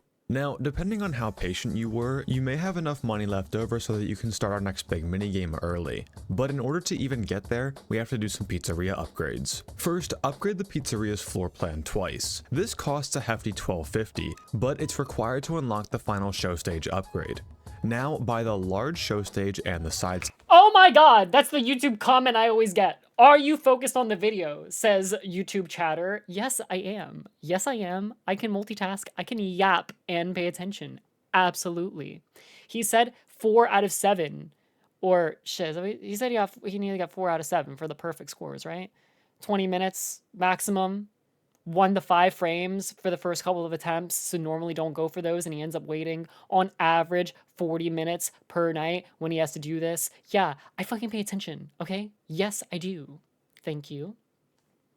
Stage. This will allow us to place down 5 animatronics at the same time, which means that we can now start getting achievements. Now, place down all of the Trash in the Gang characters that we have already bought to immediately get $1,000 in our first achievement. I feel like I'm beefing with YouTube chat. I'm so sorry. And also, if you want to watch the YouTube live streams instead, that's okay. You don't gotta come to Twitch. Just hang out on YouTube. It's all good. But just like watch me live one day. Achievement. With Trash in the Gang down, the Mediocre Melodies achievement is our next goal, and you would think it would be an easy one to get right afterwards, as they're all in the second catalog. Well, all except for one. I guess Orville thinks he's special or something, because instead of being in Stan's budget tag like the rest of the Mediocre Melodies, he's sitting all the way in the rare finds auction for a whopping $4,100. Maybe this is why he's so much of a pain in UCN, he's just that much more advanced. Orville is pretty much the entire reason that we had to grind Fruit Punch Clown, but I'm surprised he hasn't mentioned like restarting for like discounted products and stuff like that. Because as far as I'm aware, all it does is heighten the risk rating. Ooh, actually, I guess that's not good though, because then you can get sued more often, which does cost money. So I guess it kind of evens out. I don't know.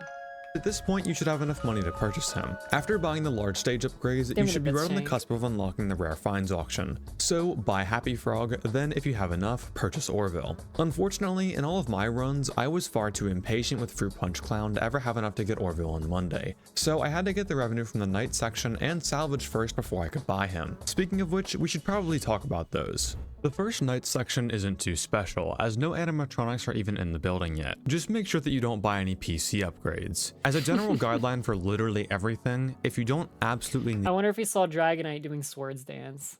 That's the best short. it to finish the game and it won't make you any money in the future, we're not going to buy it. What's more important are the salvage sections, especially this Molten Freddy salvage, as this 500 right here can determine how many fast tokens we'll have to spend in subsequent nights. All salvages really are is a giant progress bar, with the animatronic that you're salvaging getting more aggressive as the nights go on. In order to win a salvage, you have to play 5 separate audio prompts, and if the animatronic gets too aggressive, you'll need to use your taser on them. However, even though you might want to, you can't just continuously shock the animatronic. There's still money to be made here. If you shock the animatronic more than 3 times, the The signs are being bad.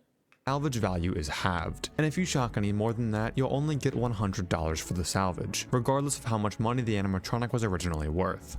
So you want to play the tape for as much as possible while shocking the animatronics as little as possible. Thankfully, the animatronics give many different tells for when they're about to attack, so you know when to shock without wasting your taser. First, each animatronic has 3 separate visual stages that they'll progress through as they get closer to attacking. In order to see these visual stages and to progress between the 5 different audio prompts, Oh, dude, Lefty is so hard to tell.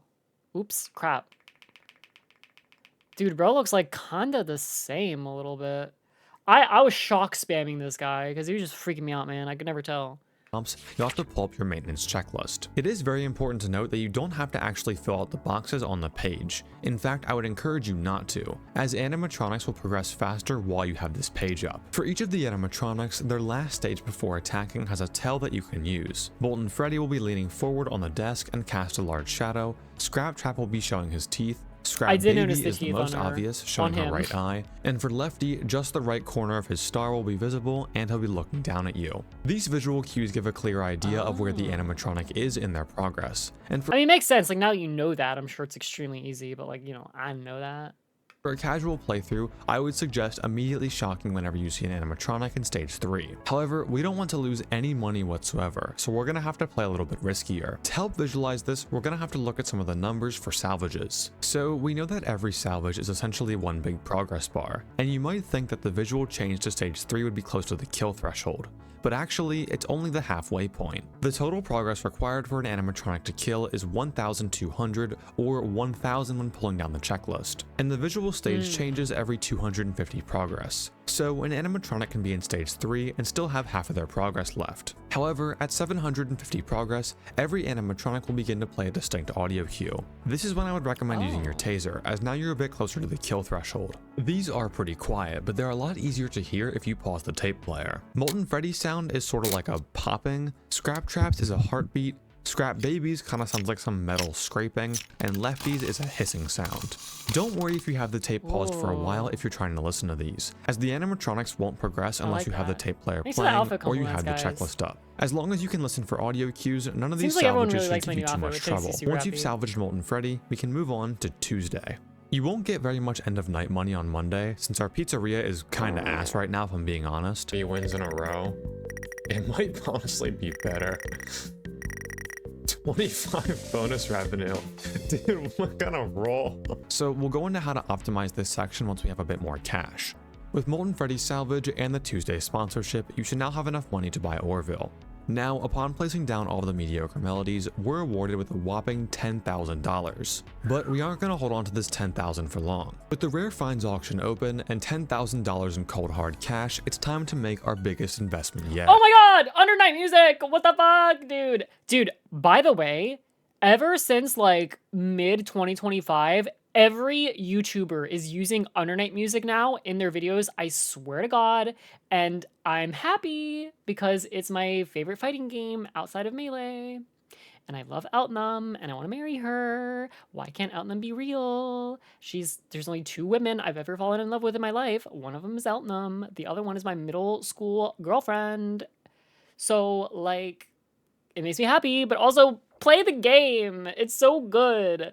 I know bro has never played Under Night, okay? I know he hasn't. Maybe he has. If he has, then I am so sorry.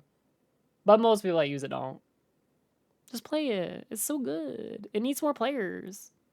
Now, throughout this video, we haven't really done anything too hard yet. Sure, Fruit Punch Clown is annoying and really forces you to be patient, but it isn't exactly difficult, at least not compared to some of the other stuff that we've done on this channel. So you're probably wondering why this video has taken so long to come out. Well, the biggest money maker in this game Apparently it was used in a Roblox game. Oh my god. Don't tell me that's why it's being used more. Oh my god. Yeah, if you've never heard of Under Night In Birth, yeah, I'd super recommend it. Right now, the newest one is Under Night In Birth 2, Sis Celeste. Goes on sale for a decently cheap price, like $20, $25, $30 maybe, I don't know. It's really good. And you still can get online games. Even like the game's not fully dead. It always has at least like 100 players playing or something like that.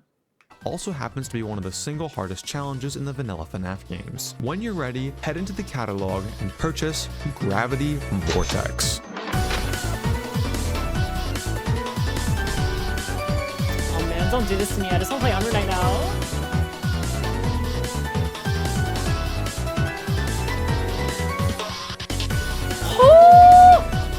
Or they need to follow.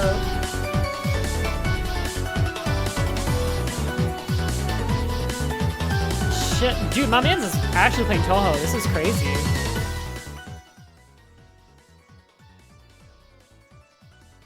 Now, a lot of people seem to think that Fruit Punch Clown is the highest source of income in all of Pizzeria Simulator, but this actually isn't the case. Unless you're getting literal 1 in quintillions of odds playing Prize King, playing a perfect Gravity Vortex game will always award you the most Faz rating and cash compared to every other minigame. On average, a win can range from $26k to $29k, so that's about $2,700 every single time that you get a win. Whereas Fruit Punch Clown is only getting you about 1.1 thousand and takes so much more time. Now, of course, like with all get-rich-quick schemes, there is a catch. Do it. You do it. No, you do it. Hot to. You gotta put like an emphasis on it, like to. You know?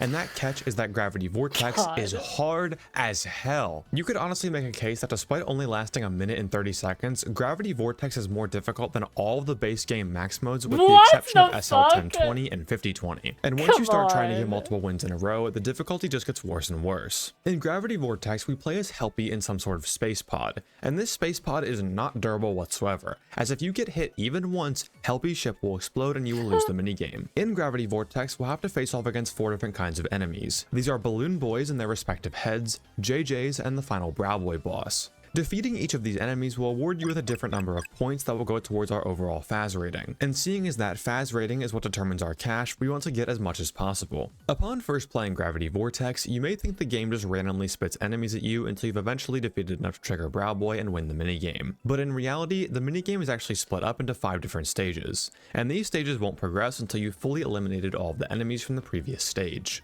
Stage 1 is made up of 3 Balloon Boy enemies. Despite being the fodder type of enemy in Gravity Vortex, Balloon Boys are far and away the hardest type of enemy to deal with. They'll shoot projectiles at you constantly and home in on your position. And when given bad spawn RNG, which we will talk about later, trust me, I got some beef with Balloon Boys, they can essentially close you off and force you into unwinnable situations. This is made even worse by their death animation. When a Balloon Boy is destroyed, they split into a bunch of different heads that go flying in every single direction. This would be okay normally, except for the fact that the Balloon Kid heads will fire the same projectiles at you at the same rate. So if you don't take these heads out fast, they'll fill the screen with projectiles and you'll have to use some insane bullet hell skills to find a pathway through. Though in stage 1, with only 3 Balloon Boys, it isn't quite enough to overwhelm you, and you can quickly dispatch these first 3. Phase 2, however, is considerably more difficult, and is actually the most RNG based phase in the entire minigame. Instead of 3 Balloon Boys coming at you, 7 will spawn in quick succession, and if you're not careful, they can very easily overwhelm you. Phase 3 introduces the JJ enemy, with the entire phase just being 1 JJ. JJs will move towards you at a much slower rate than Balloon Boys, and will fire bullets in all directions instead of directly homing in on you. Once a JJ takes enough damage, it will then pop into 3 Balloon Boys. Phase 4 is by far the hardest phase.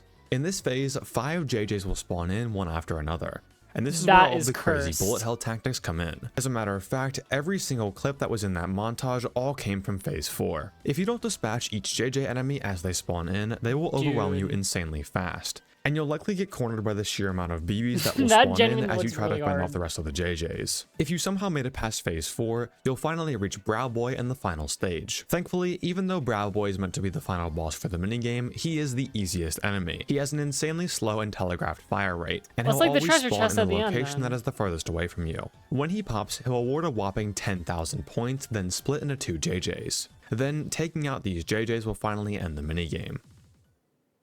Now, most players would beat this minigame once, say something along the lines of, "Wow, that was horrible, I never want to do that again," and move on with their life. That's the most annoying game, and it's so inconsistent. So that's what happens at the end of Gravity Vortex. Yeah, I would so not let's do it recommend again. that as your main income source, even though you get Here, like thank you for the follow. 28,000. But unfortunately, in order to succeed in this challenge, we're going to have to become the best Gravity Vortex players that the FNAF community has ever seen. And I do mean that quite literally. When I first started brainstorming ideas for this challenge, I knew that I was going to have to get good at Gravity Vortex. So I booted it up and began to try and craft some strategies. See, again, It took what I really like about Bones' videos, at least that I've seen so far, is like this segment right here could legit be its own video that, you know, could still probably get like 200, 300,000 views. You know what I mean? There's always like legit full ass side quests in his main video.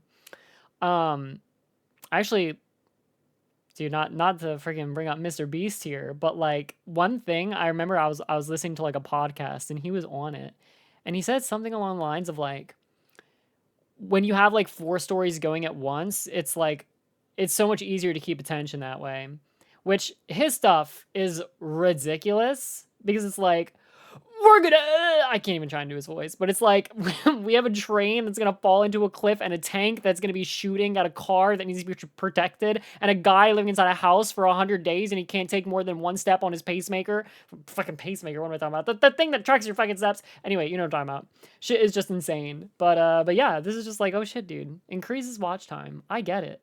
me around 20 attempts to get my first ever win, and I knew that that kind of win rate wasn't going to generate any profit. So somehow, I needed to find a way to drastically increase the consistency of the minigame. The first thing that I noticed, and one of the best tips that I can give, is to know your hitbox and the hitbox of enemies. You may think that the moment a projectile or enemy collides with your ship, you'll lose. But in a moment of mercy, Yeah, when I could creating already this tell. It actually kind of looks like the hitbox is literally the guy in the freaking, in the ball. What's his name again? game, Scott decided to shrink your hitbox to only be a small square in the dead center of Helpy's pod. This is Oh, why stuff like even better.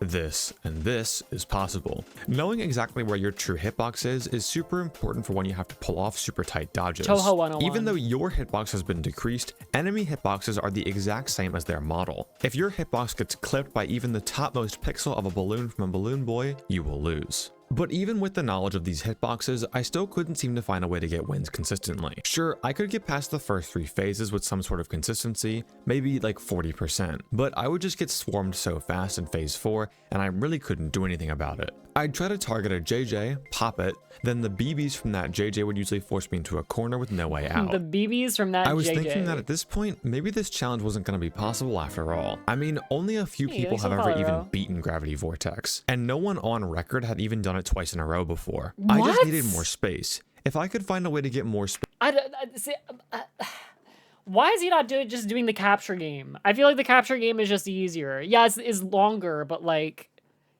when he introduced this minigame, he made it sound like it was like, oh, well, you just do this one. Because, like, yeah, on average, you're going to get a little less money in terms of maximum. But, like, it's so much, actually not easier at all.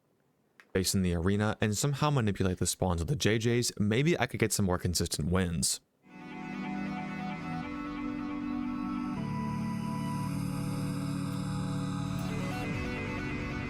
So I thought and thought, and eventually an idea came to me. A series of games that I've held near and dear to my heart for nearly 10 years at this point is Call of Duty Zombies. I've never made a video on zombies because honestly, I could never find anything that would be worthwhile to do in it for this Yo, bro, I kind of hear you. Also, the way your channel is based, you could totally make a zombies video. Are you crazy?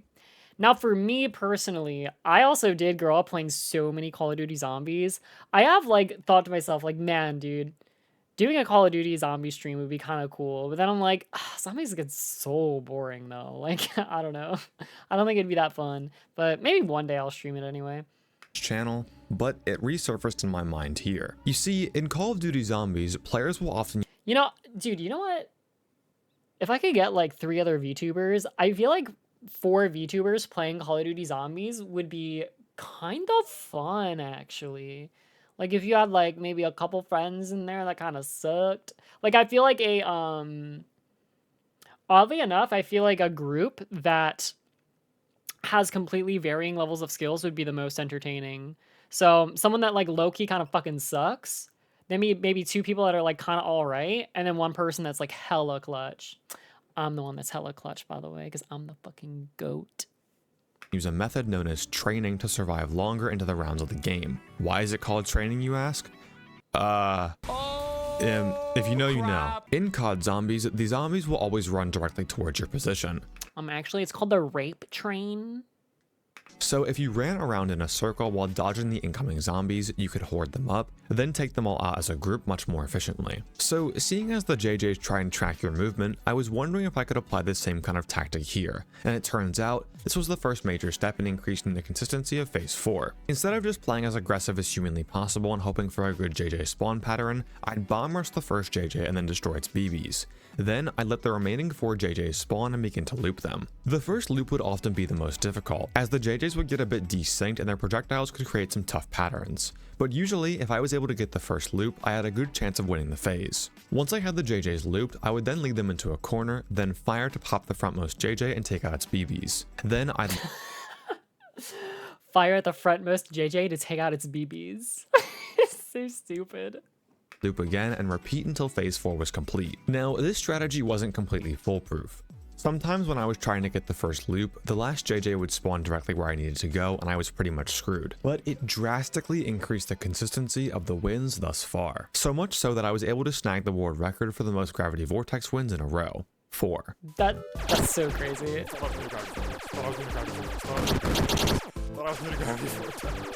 Thought I was new to the gravity vortex.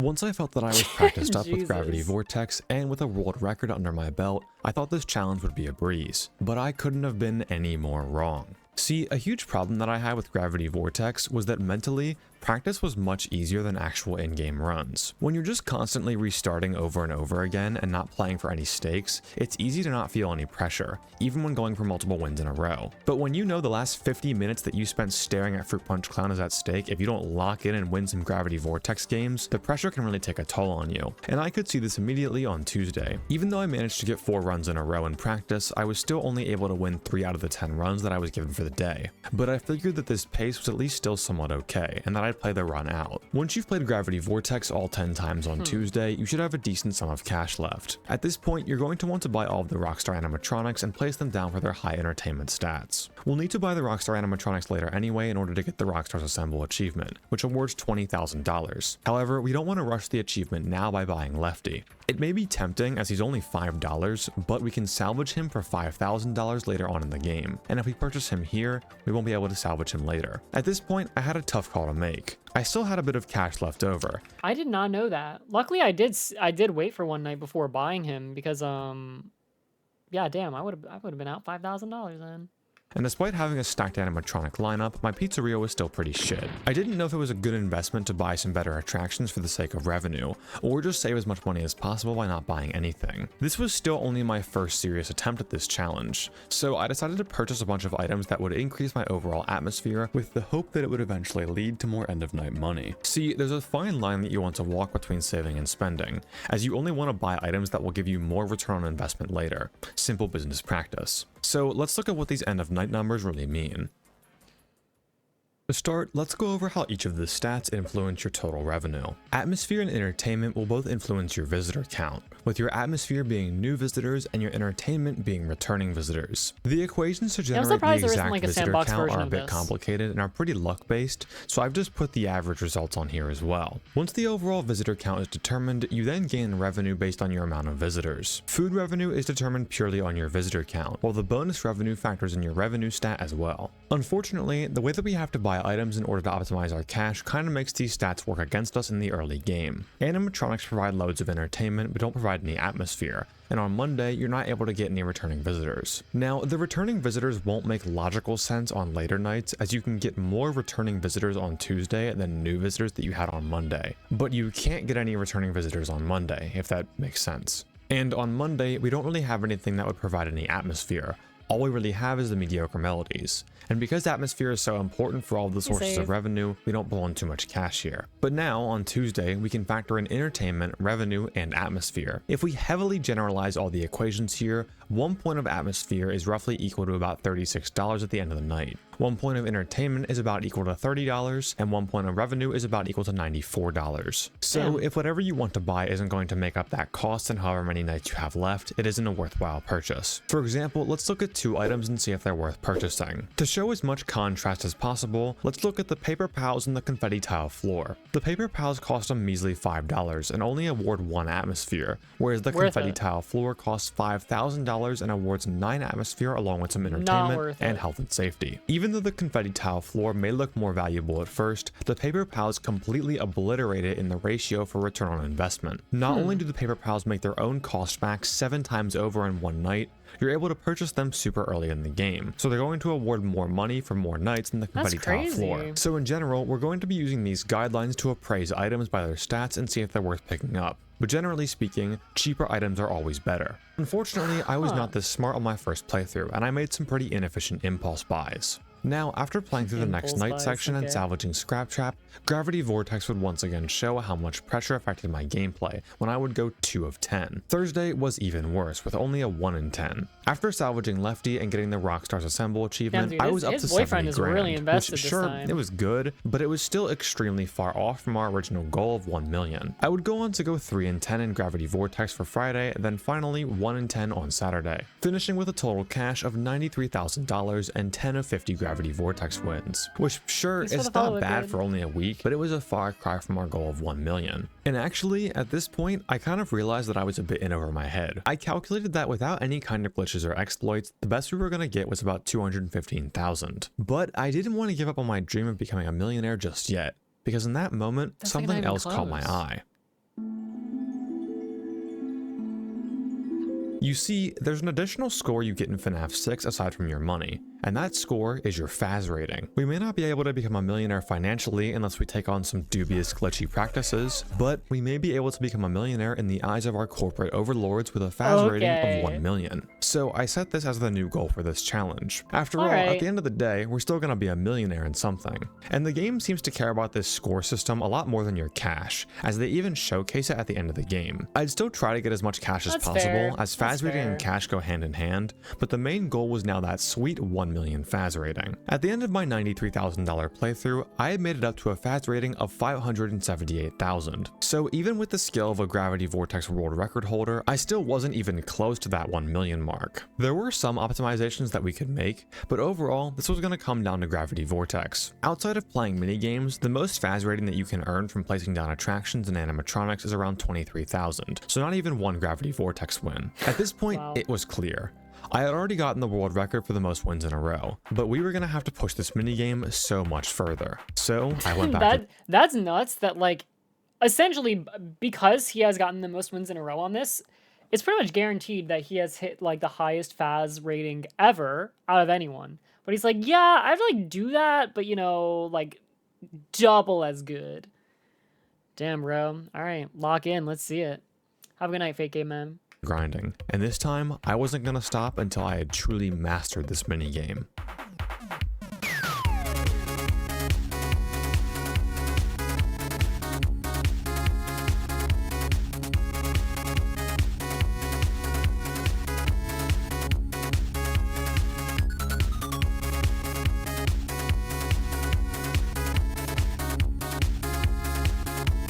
Within a few minutes of attempts, I had already tied my world record, but I knew that to beat a challenge like this, I was gonna have to go so much further beyond.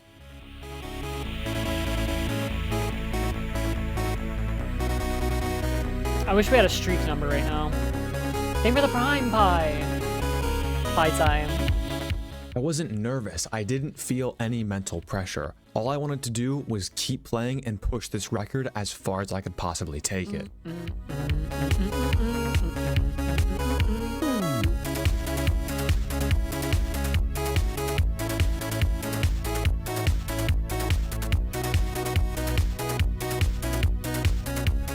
The bullets kind of look like candy corns. 9 in a row? Bro, what?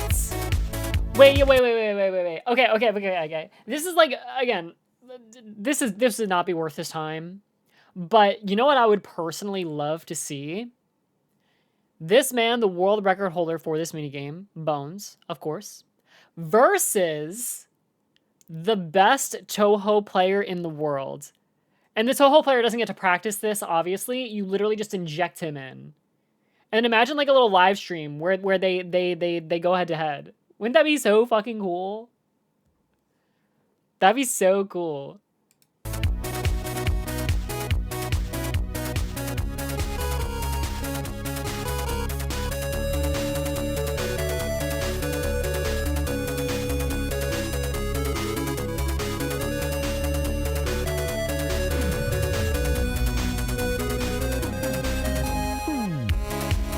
Sorry for kind of blocking that one, but...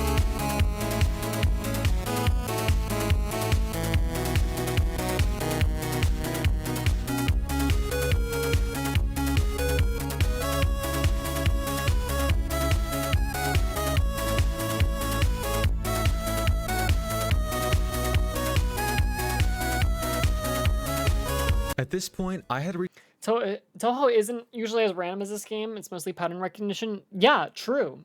I know. I'm not saying either one would... I'm not saying, like, the Toho guy would crush him or anything. But, like, I would assume it would be pretty even. That is my guess. I bet it would be pretty even, but Bones would win. Like, let's say they did, like, you know, 10 runs, which is very short. If, like, literally the Toho guy has never played and he's just doing 10. So, actually, let's say Toho guy they do 10 as practice.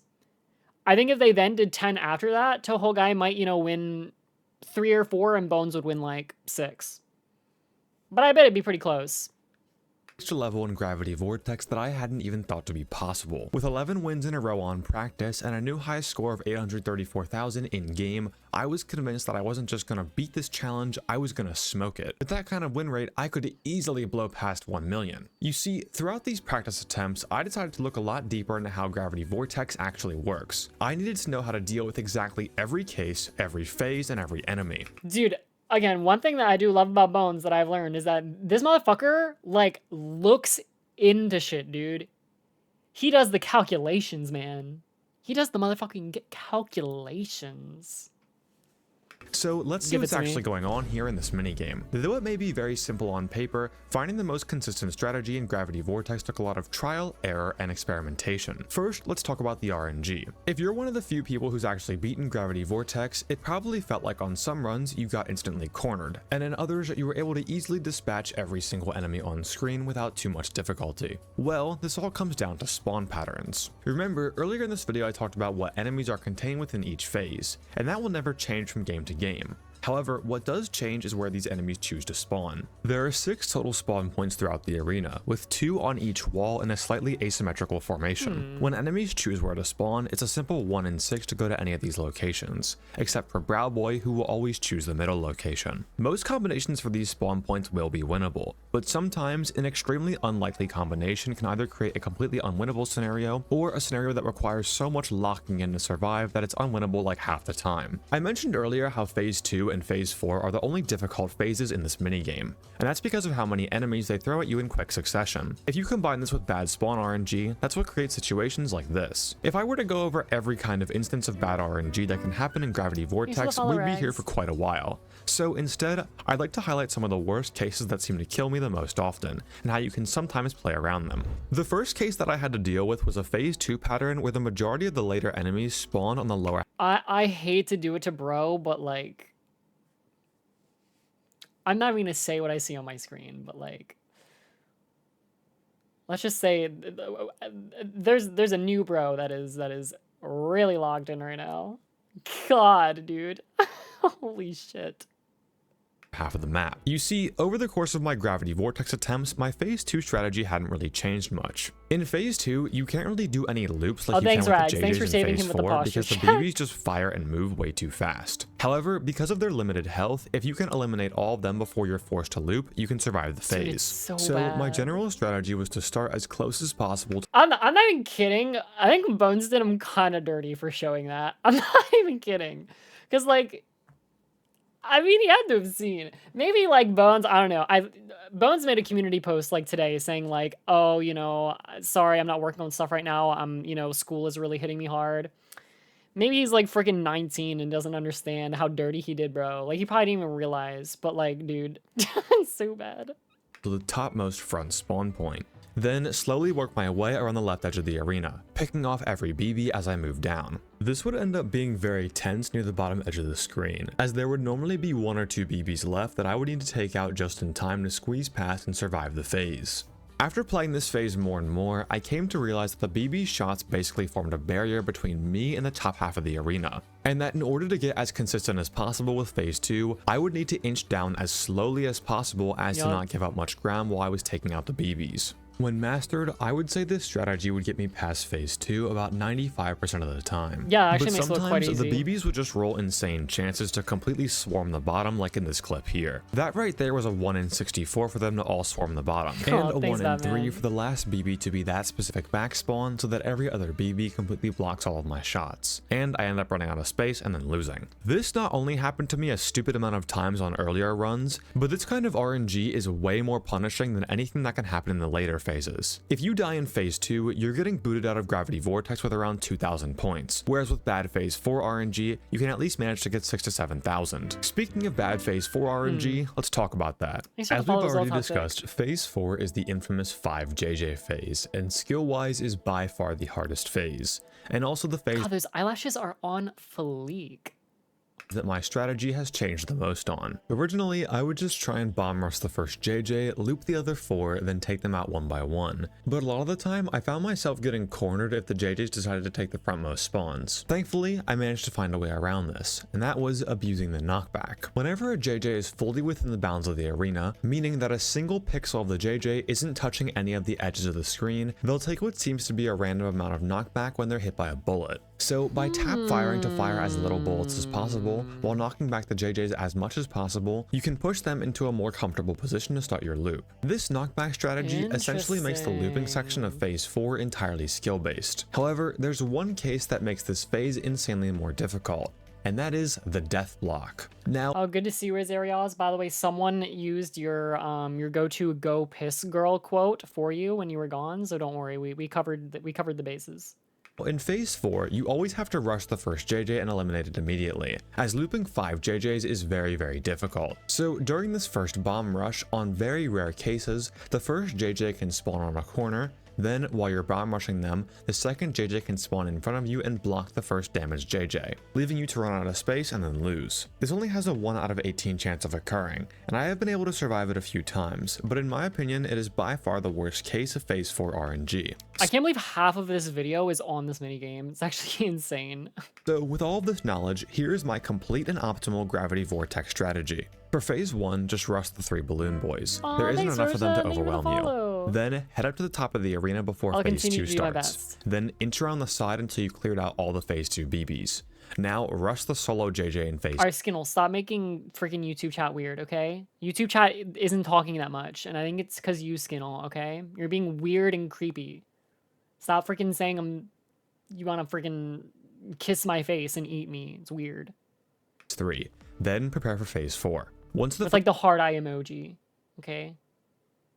You can tell me you want to kiss my face and eat me every once in a while, because it sounds kind of funny. But you're being weird about it, bruh. Stop being weird. You're doing it on Saturday, too. You're like, oh, baby, I want you so bad. Oh, my God. We will ban you if you continue. We must. Preserve the sanctity, the wholesome nature of this stream.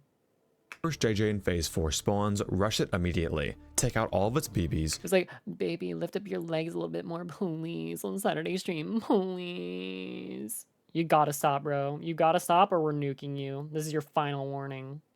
Then begin knocking back the next JJs until you see an opening on either vertical edge of the arena.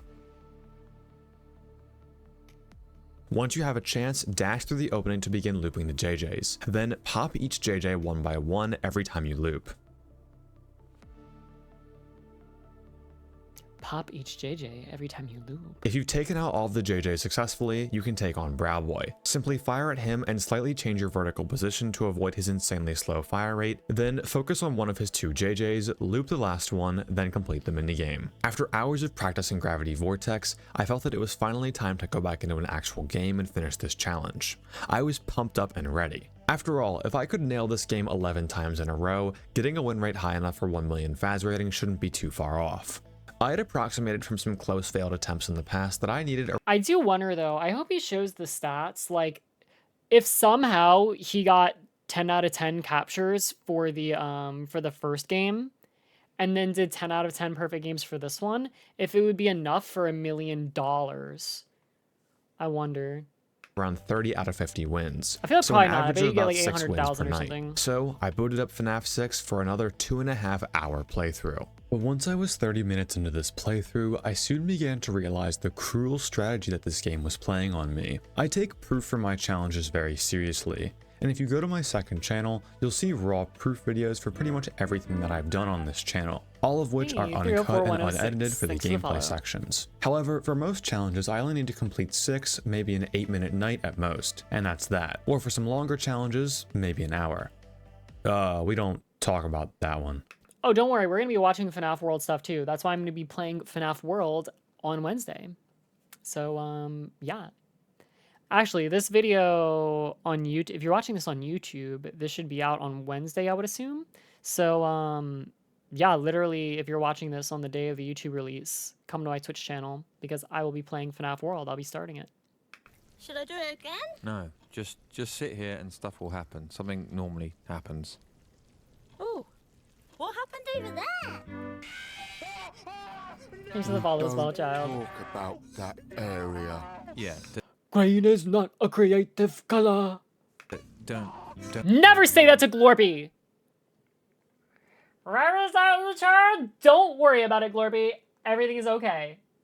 Don't look at I that. can't help it. Stop looking at it. It's Which I'll beautiful. see thank you for the Why follow are as you well. looking at it? Kind of terrible and wonderful at the same time. Stop saying stuff like that. So an average attempt will only last 6 or so minutes. Well, in order to get a proof recording for this challenge, I had to always play the game in one full sitting. Otherwise, I'd have to cut the footage, which is very untrustworthy. Considering that a full game with this strategy was taking me around 2 to 2.5 hours, this was extremely draining, and most of that was due to something you've probably forgotten about by now. With all this focus on Gravity Vortex, remember that the first hour of this game is spent painstakingly waiting for an opportunity so in bad. Fruit Punch Clown in order to get Dara, enough thank you for money the to follow buy as well. Gravity Vortex by night 2. If we don't have enough money from Fruit Punch Clown, we won't get a full 50 attempts, which will drastically reduce the odds of us getting to 1 million by Saturday. No matter how hot I was playing in practice attempts before starting up the game, the entire hour of setup would drain me of all the energy that I had. Then, going into Gravity Vortex, I'd be so tired from just staring at Fruit Punch Clown that I think my reflexes just weren't as good. I also did this challenge during my finals week at college, so that probably wasn't a good choice either, and it definitely wasn't helping with the tired factor. But seriously, listen to the music that plays in the Fruit Punch Clown minigame. You can't tell me this wouldn't put you to sleep instantly.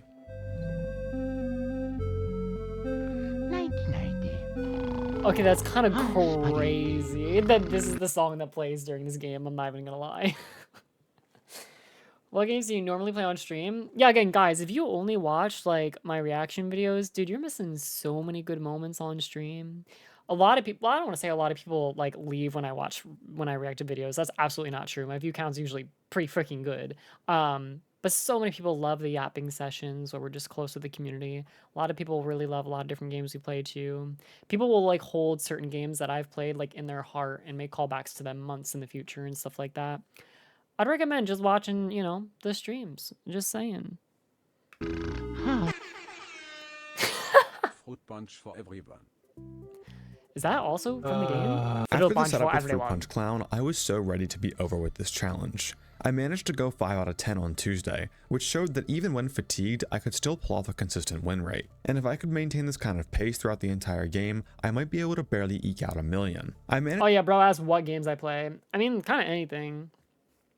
I mean, recently I played like a good amount of Souls games, but I'm gonna pivot from that. I don't think I'm gonna jump into another Soul game for a while. I said I'm probably gonna play Cuphead after FNAF World or during FNAF World. I definitely want to do that soon. Probably want to play some like indie horror games or just like short indie games in general. I don't know. That's kind of what's coming up, I think. To hit another 5 out of 10 on Wednesday, ending with about 400k Faz rating. Generally, you. Oh, and Ultimate Custom Night. I want to play that very soon too. So yeah, there's a lot I want to do right now. To be just above 500k when you reach 5 tokens on Thursday. You have 50 attempts total if you optimally play Fruit Punch Clown. So we want to be halfway to 1 million when we're halfway through our total Faz token supply. So if I could clutch up and get 1 or 2 extra wins in the later half of this challenge, it could be doable. By the end of Thursday, I had managed to hit another 5 out of 10, and I was now sitting at 585,000 with 20 tokens to go.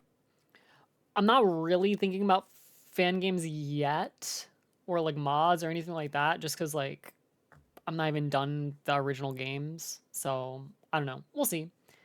Play Tetris? I was thinking about playing Tetris 99 until I get my first win, because I've never played Tetris before. But the more I thought about that, I think the more people would find that really annoying to watch, maybe? I don't know. Maybe I'll still do it at some point.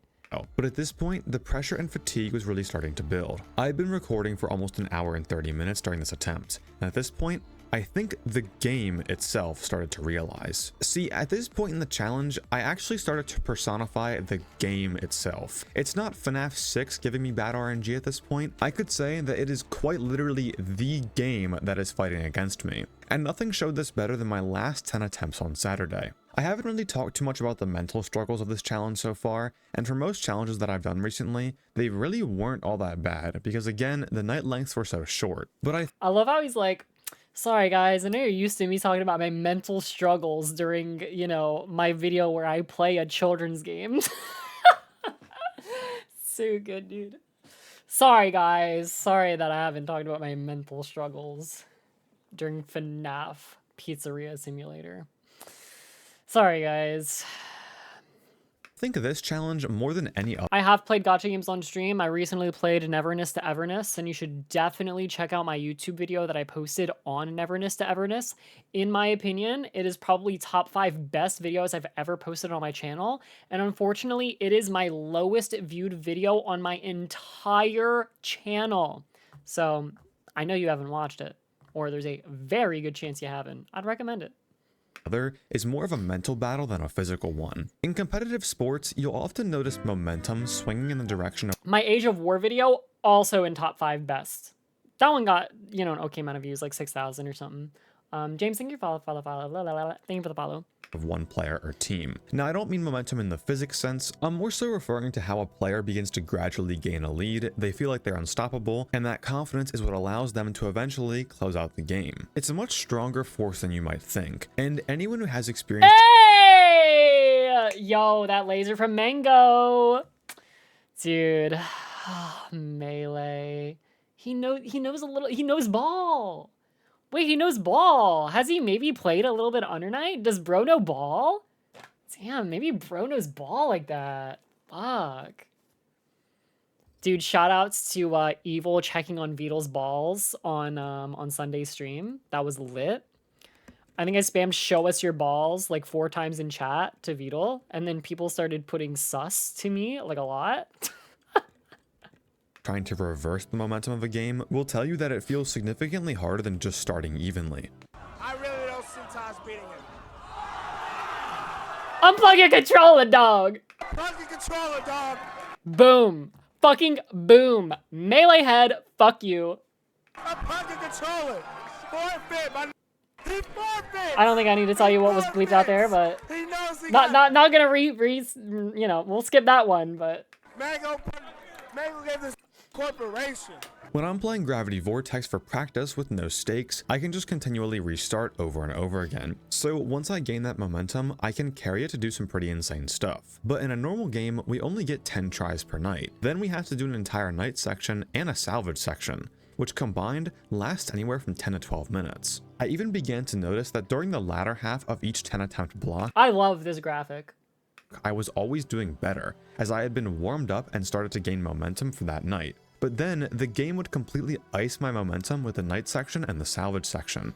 And by the time that I had returned to throw 10 more tokens at Gravity Vortex, I was back at ground zero and had to warm up again. Despite this, I was able to manage a 5 out of 10 win rate on all 4 of the first nights. But eventually, the pressure was just too much on Saturday, and I was making mistakes that were entirely skill-based. And the pressure only gets worse when you start to realize that you have to win every single game you have left in a row in order to make a million. Close. I was just in my own head too much for my own good, and after recording for 2 hours and 30 minutes, I just folded entirely. Even though I managed a 5 out of 10 win rate on every night before it, I ended Saturday with a 3 out of 10, showing that no matter how good of a start you can get off to, it's not over until it's over. I ended up finishing with a 910,000 FAS rating and $130,000, which is a new high score, and certainly isn't bad, but it's not 1 million. At this point, I had probably sunk a good 10 hours into this challenge total, and if we counted practice hours in Gravity Vortex, I don't even want to know how much I'd spent. And the rage was really starting to build up here. See, if you've been around for a few months or so, you probably remember how hard I would rage back during this summer. Back then, I wasn't at school, so I was just back at my house and I would just yell as loud as I could whenever I got mad. It was pretty funny and made for some good content, honestly. But here, I'm at my college dorm, so unless I want to get kicked out for waking up the entire surrounding block, I just had to stay silent and really take it all in. Oh shit, man. I feel that though, I feel that. When I was in college, I had roommates too, similar. Though, I would just kind of let it rip kind of often. Dude, so many times my roommates or my neighbors would be like, Ichan, like, what are you doing, like in your room? And I'm like, oh, I'm just, like, playing some video games with friends. And they're like, but it sounds like you're having, like, the best time of your life. And I'm like kind of am, but, like... I'm just like playing like Dead by Daylight with like one friend, and they're like, but it sounds like literally you're having more fun than any human being ever has in their life. And I'm like, I don't know, I just like make a lot of noises. I don't know. But after all this time freaking out at FNAF games, after coming so close at the end of this 900k fail, I kind of started to realize what my overall weakness was. I'm sure you guys can tell, but like I'm very animated and I make a lot of noise and I get really amped up for like just shit that like doesn't matter that much. I don't know. Like my one coworker hates going out with me because like I get so excited and then he gets super embarrassed because he's like, you should not be getting this excited about this thing. So yeah, I don't know. A lot of people find it pretty infectious though. Not to flex, but during my friend speed dating thing that I went to, at the end, what they did is they gave everyone like a notepad, and they were like, okay, you can write your name and phone number or like Discord or whatever you want down, and drop it. Basically, everyone had like a little goodie bag with their name and number on it. So they're like, you can write down your information and then you can drop it into whoever's bag. So that way it's like a low stakes thing, and like, you know, there's no pressure. You can just put your info in whoever's boxes you want. And I think like 18 out of 20 people gave me their number. So, you know, just saying, I think, you know, people think I'm pretty cool. I don't know why I have to try to convince you guys. You're sitting here watching me fucking watch a video. But yeah, humble brag. Can I have your number? No. Oh, I only give my number to 4 of those people. Sorry, they weren't worthy. All right, because like this isn't like, it's not true. It's just I just knew that like, guys, okay, here, there was okay, I don't know why she even gave me her number. There is this lady, right? Okay, she drove 2 hours to come to this event. She was 40 years old. She was married, had 5 children, and all she likes to do is go on walks, and she's never touched a video game in her life. She's never watched anime in her life. She just likes walking and taking care of her kids. She gave me her fucking number. And she wrote on the note, she said, "Let's go for a walk sometime, smiley face." And I'm like, what the fuck? Like, who do you, like, my Riz is just too strong. I mean, it's really just the only answer. But, like, I'm not giving that to her. Like, why would I give my number to that lady? Like, I'm obviously not gonna hang out with you. Like, I don't know what to say. I guess it's not obvious because she wanted to hang out with me. But, like, what the fuck? Like, no. It's a waste of my time. I'm obviously being extra. This is just not true. Again, if there's nothing wrong with being friends with that person, obviously, but it's like we just don't match. Like, find someone that you're gonna vibe with more. Like the FNAF lock, where I would like go out on the motorcycle, because FNAF lock is like hard. I mean, this is really hard too. This is an insanely hard challenge. FNAF lock, at least FNAF 3 was somewhat entertaining, a little bit. Like any challenge I've done, except for 6 Hour 420, that'll never be beaten as the worst challenge ever, has always been slightly entertaining to some degree, you know, at some point. And here, what do we have? The Gravity Vortex is cool, but the first hour is just sitting there for Fruit Punch Clown. It sucks. It's so bad. I don't know, dude. I mean, I'm gonna play it again.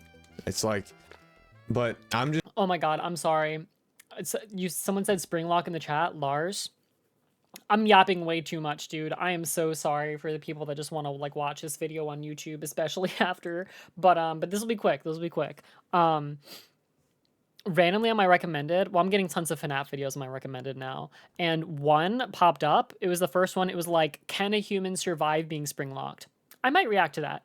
But then after seeing that and like bookmarking it, then I got one that said like, what would happen to your boobs if you got springlocked? What would happen to your penis if you got springlocked? What would happen to your balls if you got springlocked? And I'm like, what the fuck? Like, what the fuck are these videos? I'm not lying. Look it up right now. It's on fucking YouTube with like 1 million views, all of them. I'm like, what the what? Like, what the fuck? Like, why? Saying this now. I've seen that. Why would you admit that? Why would you admit that?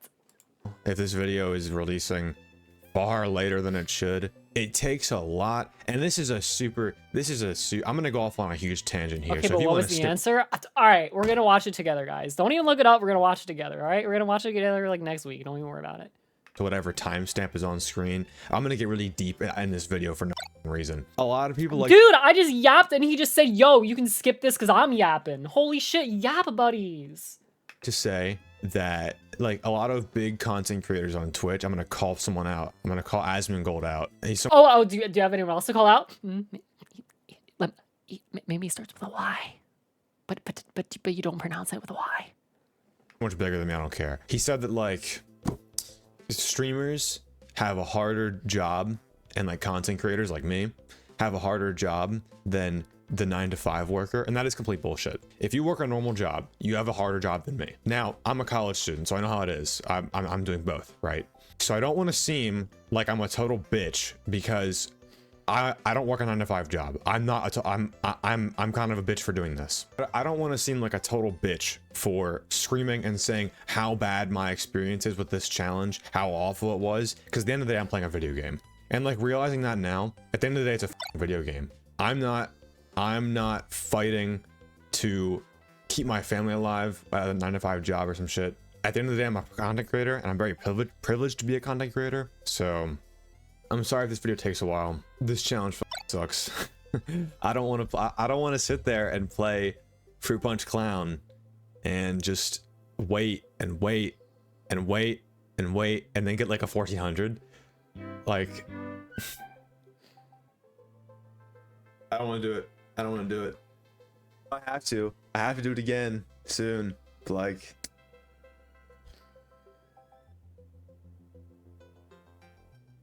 you know what I'm gonna do? I'm gonna play some UCN Deluxe. Okay, I wanted to let him get his point across first. You know, if you're in conversation with someone, you know, sometimes it's good to let them say their piece. You know, try not to interject, right? So I did not want to interject there. I will say, I suppose I am in sort of a interesting, I guess I have a pretty good perspective on this, considering I do work a full-time job and I also do content creation full-time. I'd say both are about 40 hours of my week every week, and it has been like that for at least over a year and a half, I'd say. I don't know why people make it so black and white. I mean, like, this may be like a fence-sitter opinion, which is like underwhelming considering the way I was starting this, but like, dude, there are absolutely content creators that are fucking breaking their backs way more than a decent chunk of 9-to-5 workers. And there are also a lot of 9-to-5 workers that are doing way more than content creators that are doing it full time. So it's just like, I don't know. I understand why it's a volatile topic. I don't understand why people are like so harshly choosing one side or the other. I guess because people just so easily get offended on both sides. So like you just, basically it's just like, hey, what side do you want to pander to? I guess, I don't know. But like, it just so wildly depends. Yeah. Personally, I would say that they're about even. I will say that content creation is definitely more mentally taxing. Now, I think that has only changed somewhat recently, though. Because back when I was doing content creation and I wasn't really making any money, my full-time job was definitely more taxing mentally.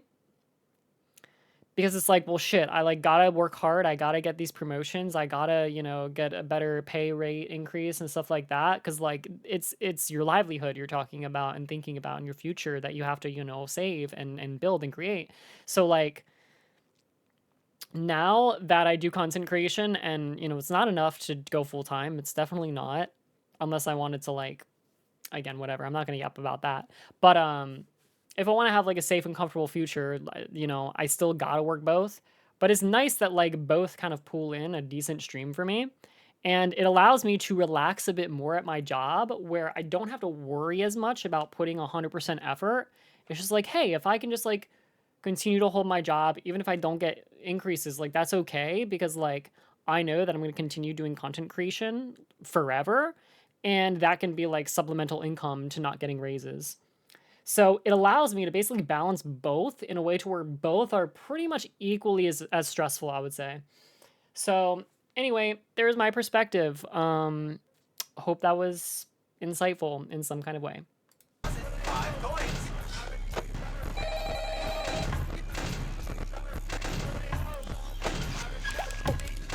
At the end of the day, it was just a video game. It seems like such a simple solution to not getting angry, but honestly it was beginning to work. And when I really stepped back and looked at why I was getting angry and feeling pressured, it wasn't because of Gravity Vortex. The sole reason that I felt so much pressure in all of these Gravity Vortex attempts was just because I didn't want to play Fruit Punch Clown. I had so much hatred for this minigame that literally all of the pressure that I felt... Brass, by the way, thank you for the Prime, and Davey, thank you for the follow. Sorry, I didn't thank you guys. Thank you so much.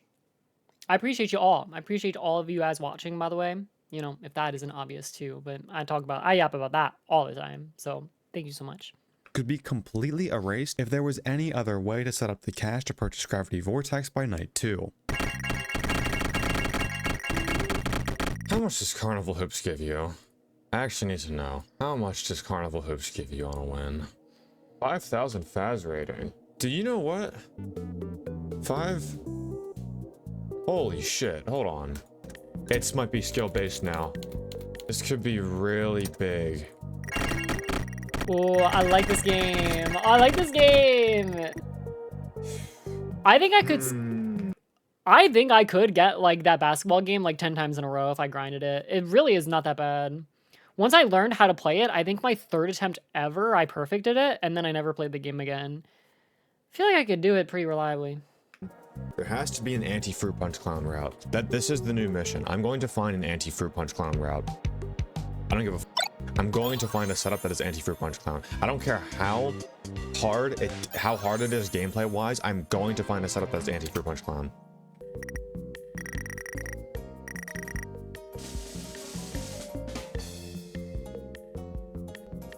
And that gets us. Ooh. Ooh, the craziest markdown in human history. We still have a chance.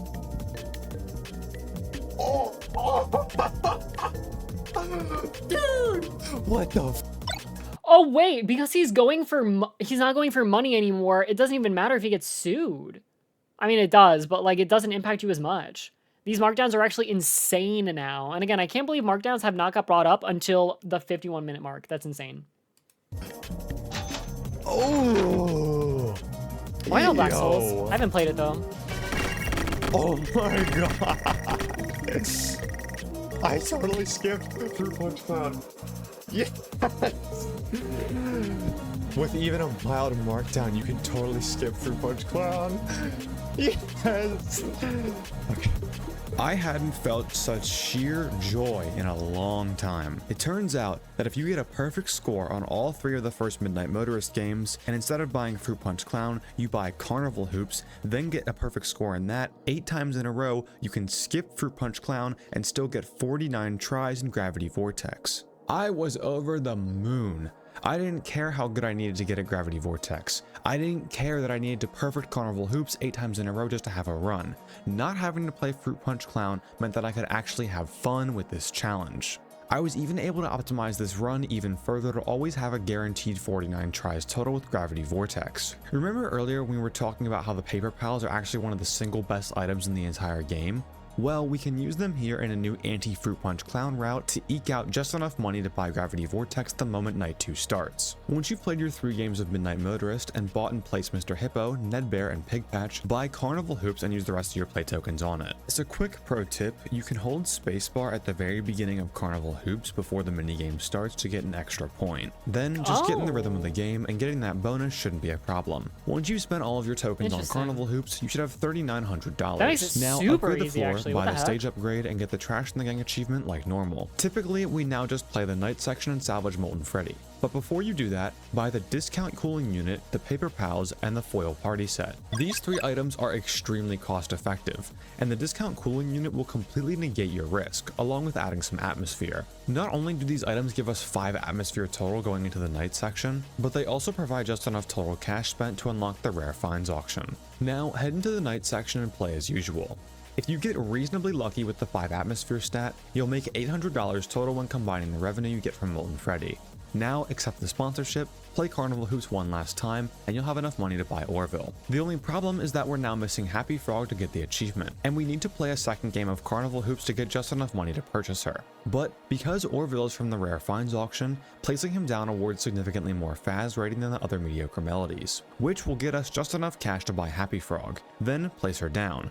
Now we can get to Gravity Vortex with only 1 extra token spent and no Fruit Punch Clown. This means that from this point on, we can completely avoid Fruit Punch Clown, so long as we're willing to sacrifice 2 to 4 Gravity Vortex attempts. And me personally, I am completely okay with having to get even better at Gravity Vortex if it means never playing that stupid minigame ever again. I also found another quick time save at the very beginning of the game. When you have to listen to the demo salvage sequence with Baby, you can press Ctrl S to mute the game, then click play on the tape player. Oh my god, it's a tape player, it's a reference. Shit, oh shit!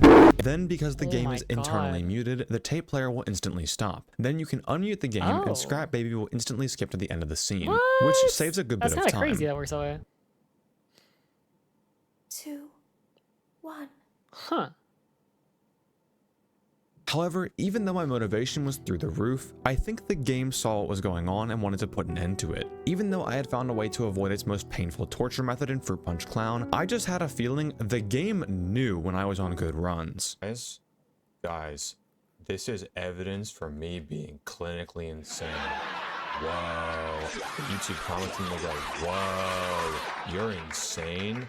Wow, I never heard that one before. That's a new one. That's a new joke. It's real original too. I made it myself. See? See?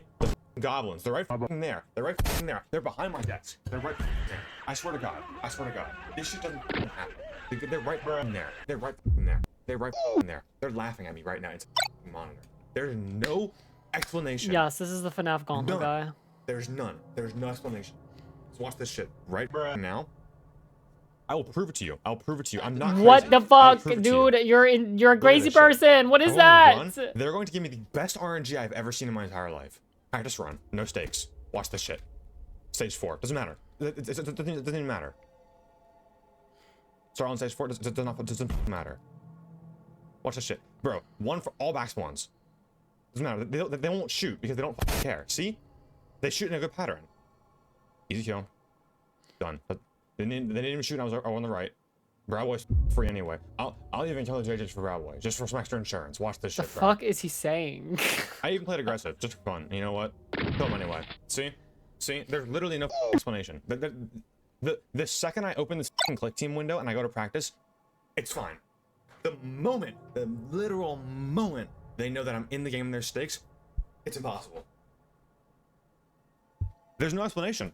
There are goblins in my computer, and I am. Okay, well then play it again to show proof. I don't believe you. I bet it's gonna be really easy this time. Honestly, there was no other explanation. I could come so close, have all the momentum in the entire world, but I would always get stopped just short of 1 million. When I would have amazing runs in the early game, the game would always catch up to me. I just needed to find a way to not get in my own head and feel no pressure. So how do you beat a game that takes most players 50 attempts to win once, more than 60% of the time? The answer is simple. You don't get hit. In the early days of competitive that's a Melee reference too, Isaiah! I knew it. Smash Melee, a player by the name of Isaiah would take the world by storm in both singles and doubles. And when asked why he was so good, or how he does it, he'd simply respond with don't get hit. And okay, he kind of knows ball. He gotta fucking knows ball. Damn, alright, knows ball. this was the key. You have to disregard literally every other factor in the game and only see it in one dimension. When you're playing Gravity Vortex, it doesn't matter how many wins in a row you're on. It doesn't matter what kind of pace you're on with overall Faz rating. It doesn't matter if the video is going to get delayed. The only thing that matters is that you don't get hit. So I took those words and started up one last game of Freddy Fazbear's Pizzeria Simulator.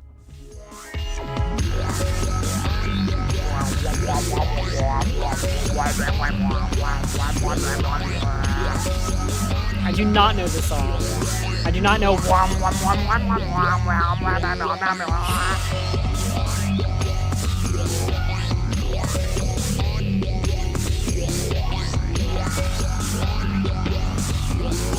Kinda goes hard though.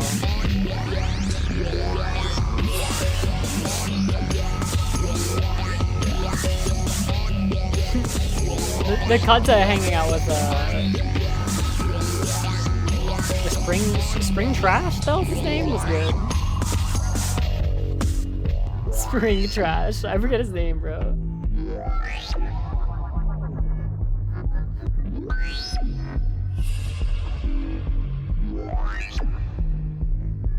Even the music gives a Melee reference. Oh shit, you're fucking right.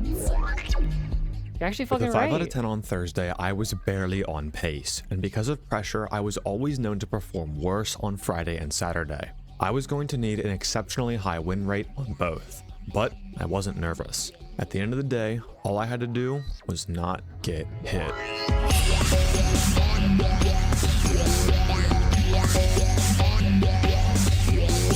Fun little fact for you that at some point I hope he can throw into his videos. The People's Champ, if you look for the People's Champ emote on Twitch, that is Scar. He is also from the Melee community. He used to work at Twitch, and he is the, I don't want to say the sole reason, but he was the guy that came up with the idea and the execution of gift subs and bits. Kind of fucking crazy. But yeah, he is the People's Champ, man. He's fucking awesome. I love Scar. Like, he's in my top 10 favorite humans of all time.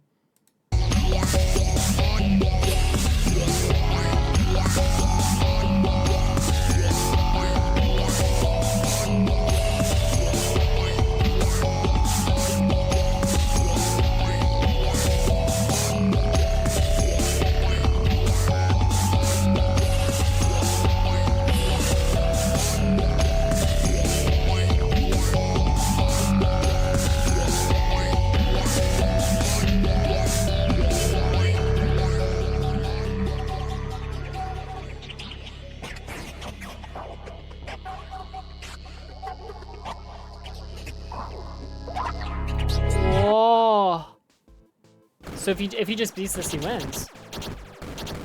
Are we getting full run? I think we're getting full run right now.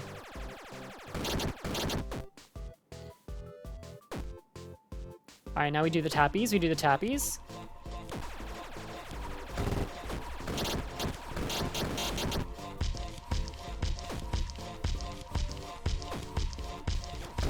He's feeling it, man. He's feeling it.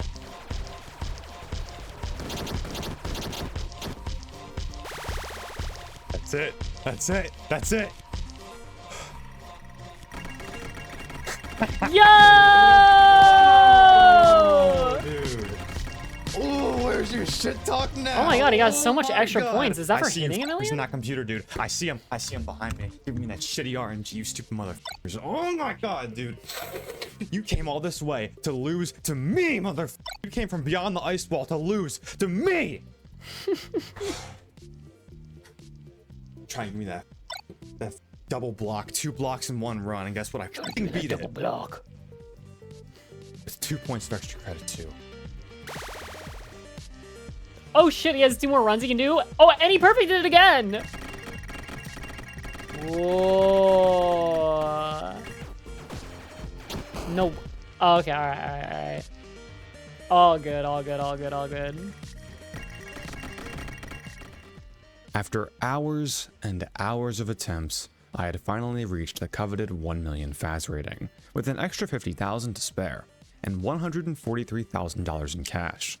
Just looking at the overall Gravity Vortex stats during this run, I'd be surprised if I ever played this good again in my entire life. Now at this point, I had accepted every ad, salvaged every animatronic, and also never bought any of the upgrades. So I ended this playthrough by doing Saturday with all ads, no tools, Genuinely no sounds very upgrades, hard. and all salvages for the hardest Saturday. I also went back later to buy every attraction in the catalog and get wish the you said last how many attempts achievement that so we took. can purchase the pickle for a new stat of 1 happiness. Now you already know I had to do Hardest Saturday to finish it off, and compared to the hell that we just went through, Hardest Saturday was stupid easy, and I beat it on the first try. After listening to Henry's speech and watching everyone burn alive, I was finally free from this challenge.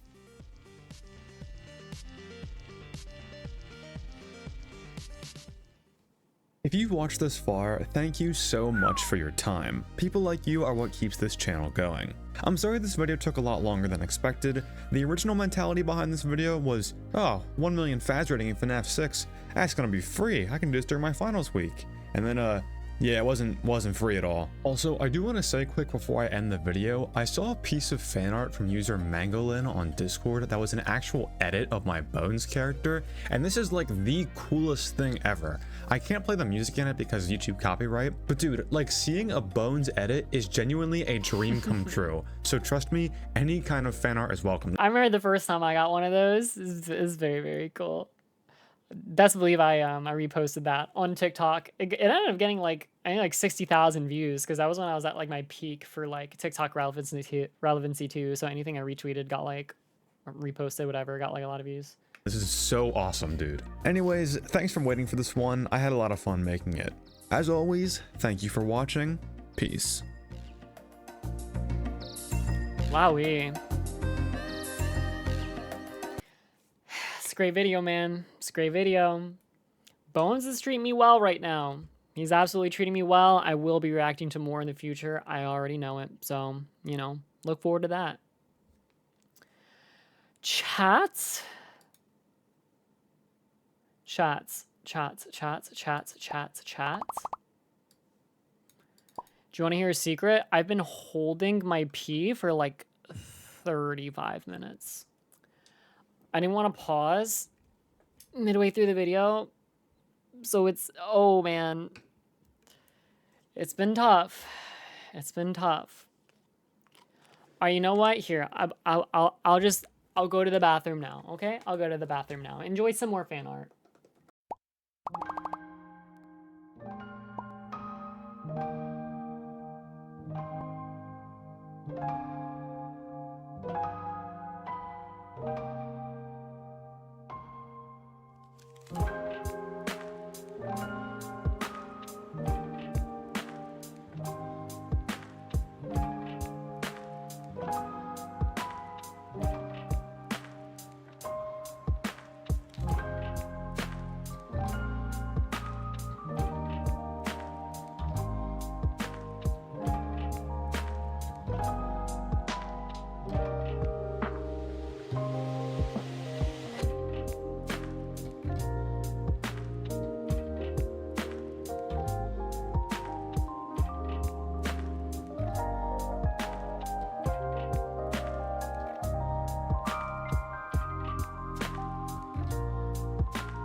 Oh my gosh.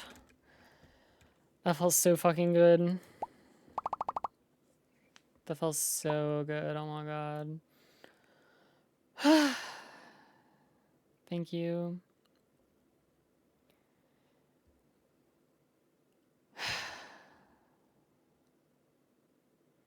It was like... No, it's not blue. But it's just like... There's just so much pressure and it was all released. It felt so good. Anyway.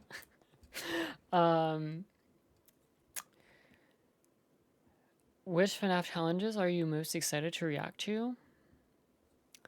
I think the one where Bones plays all 7 games at the same time. But again, that includes Ultimate Custom Night, so I can't watch it yet.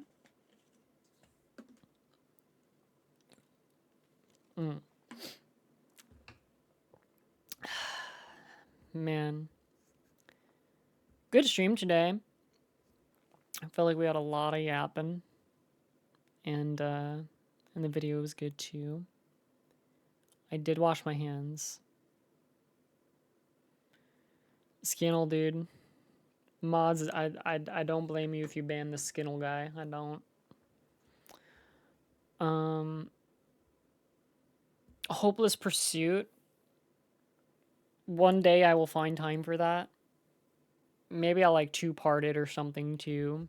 I guess I could do that maybe. I know a lot of people want me to watch it.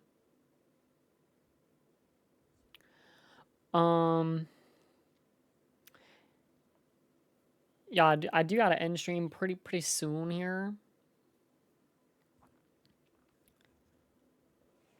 But yeah. Luckily, I stream again on Wednesday. And Wednesday should be really fun. So, you know, it makes you look forward to it. You know? Gives you something to look forward to. Guys, I mean, firstly, again, you all know that I can't because I work as well. But, like, if I streamed every day, if I was live all the time, you get bored of me. I gotta disappear for a little bit. That way you guys miss me. Yeah, definitely join the Discord server if you guys haven't. I gotta find someone to raid. Let's see.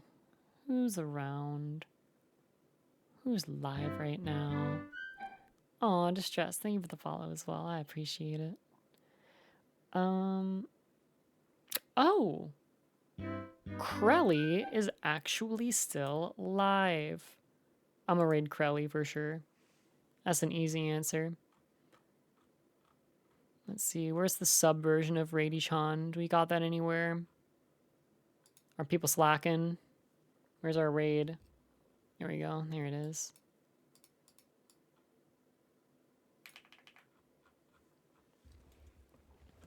Alright.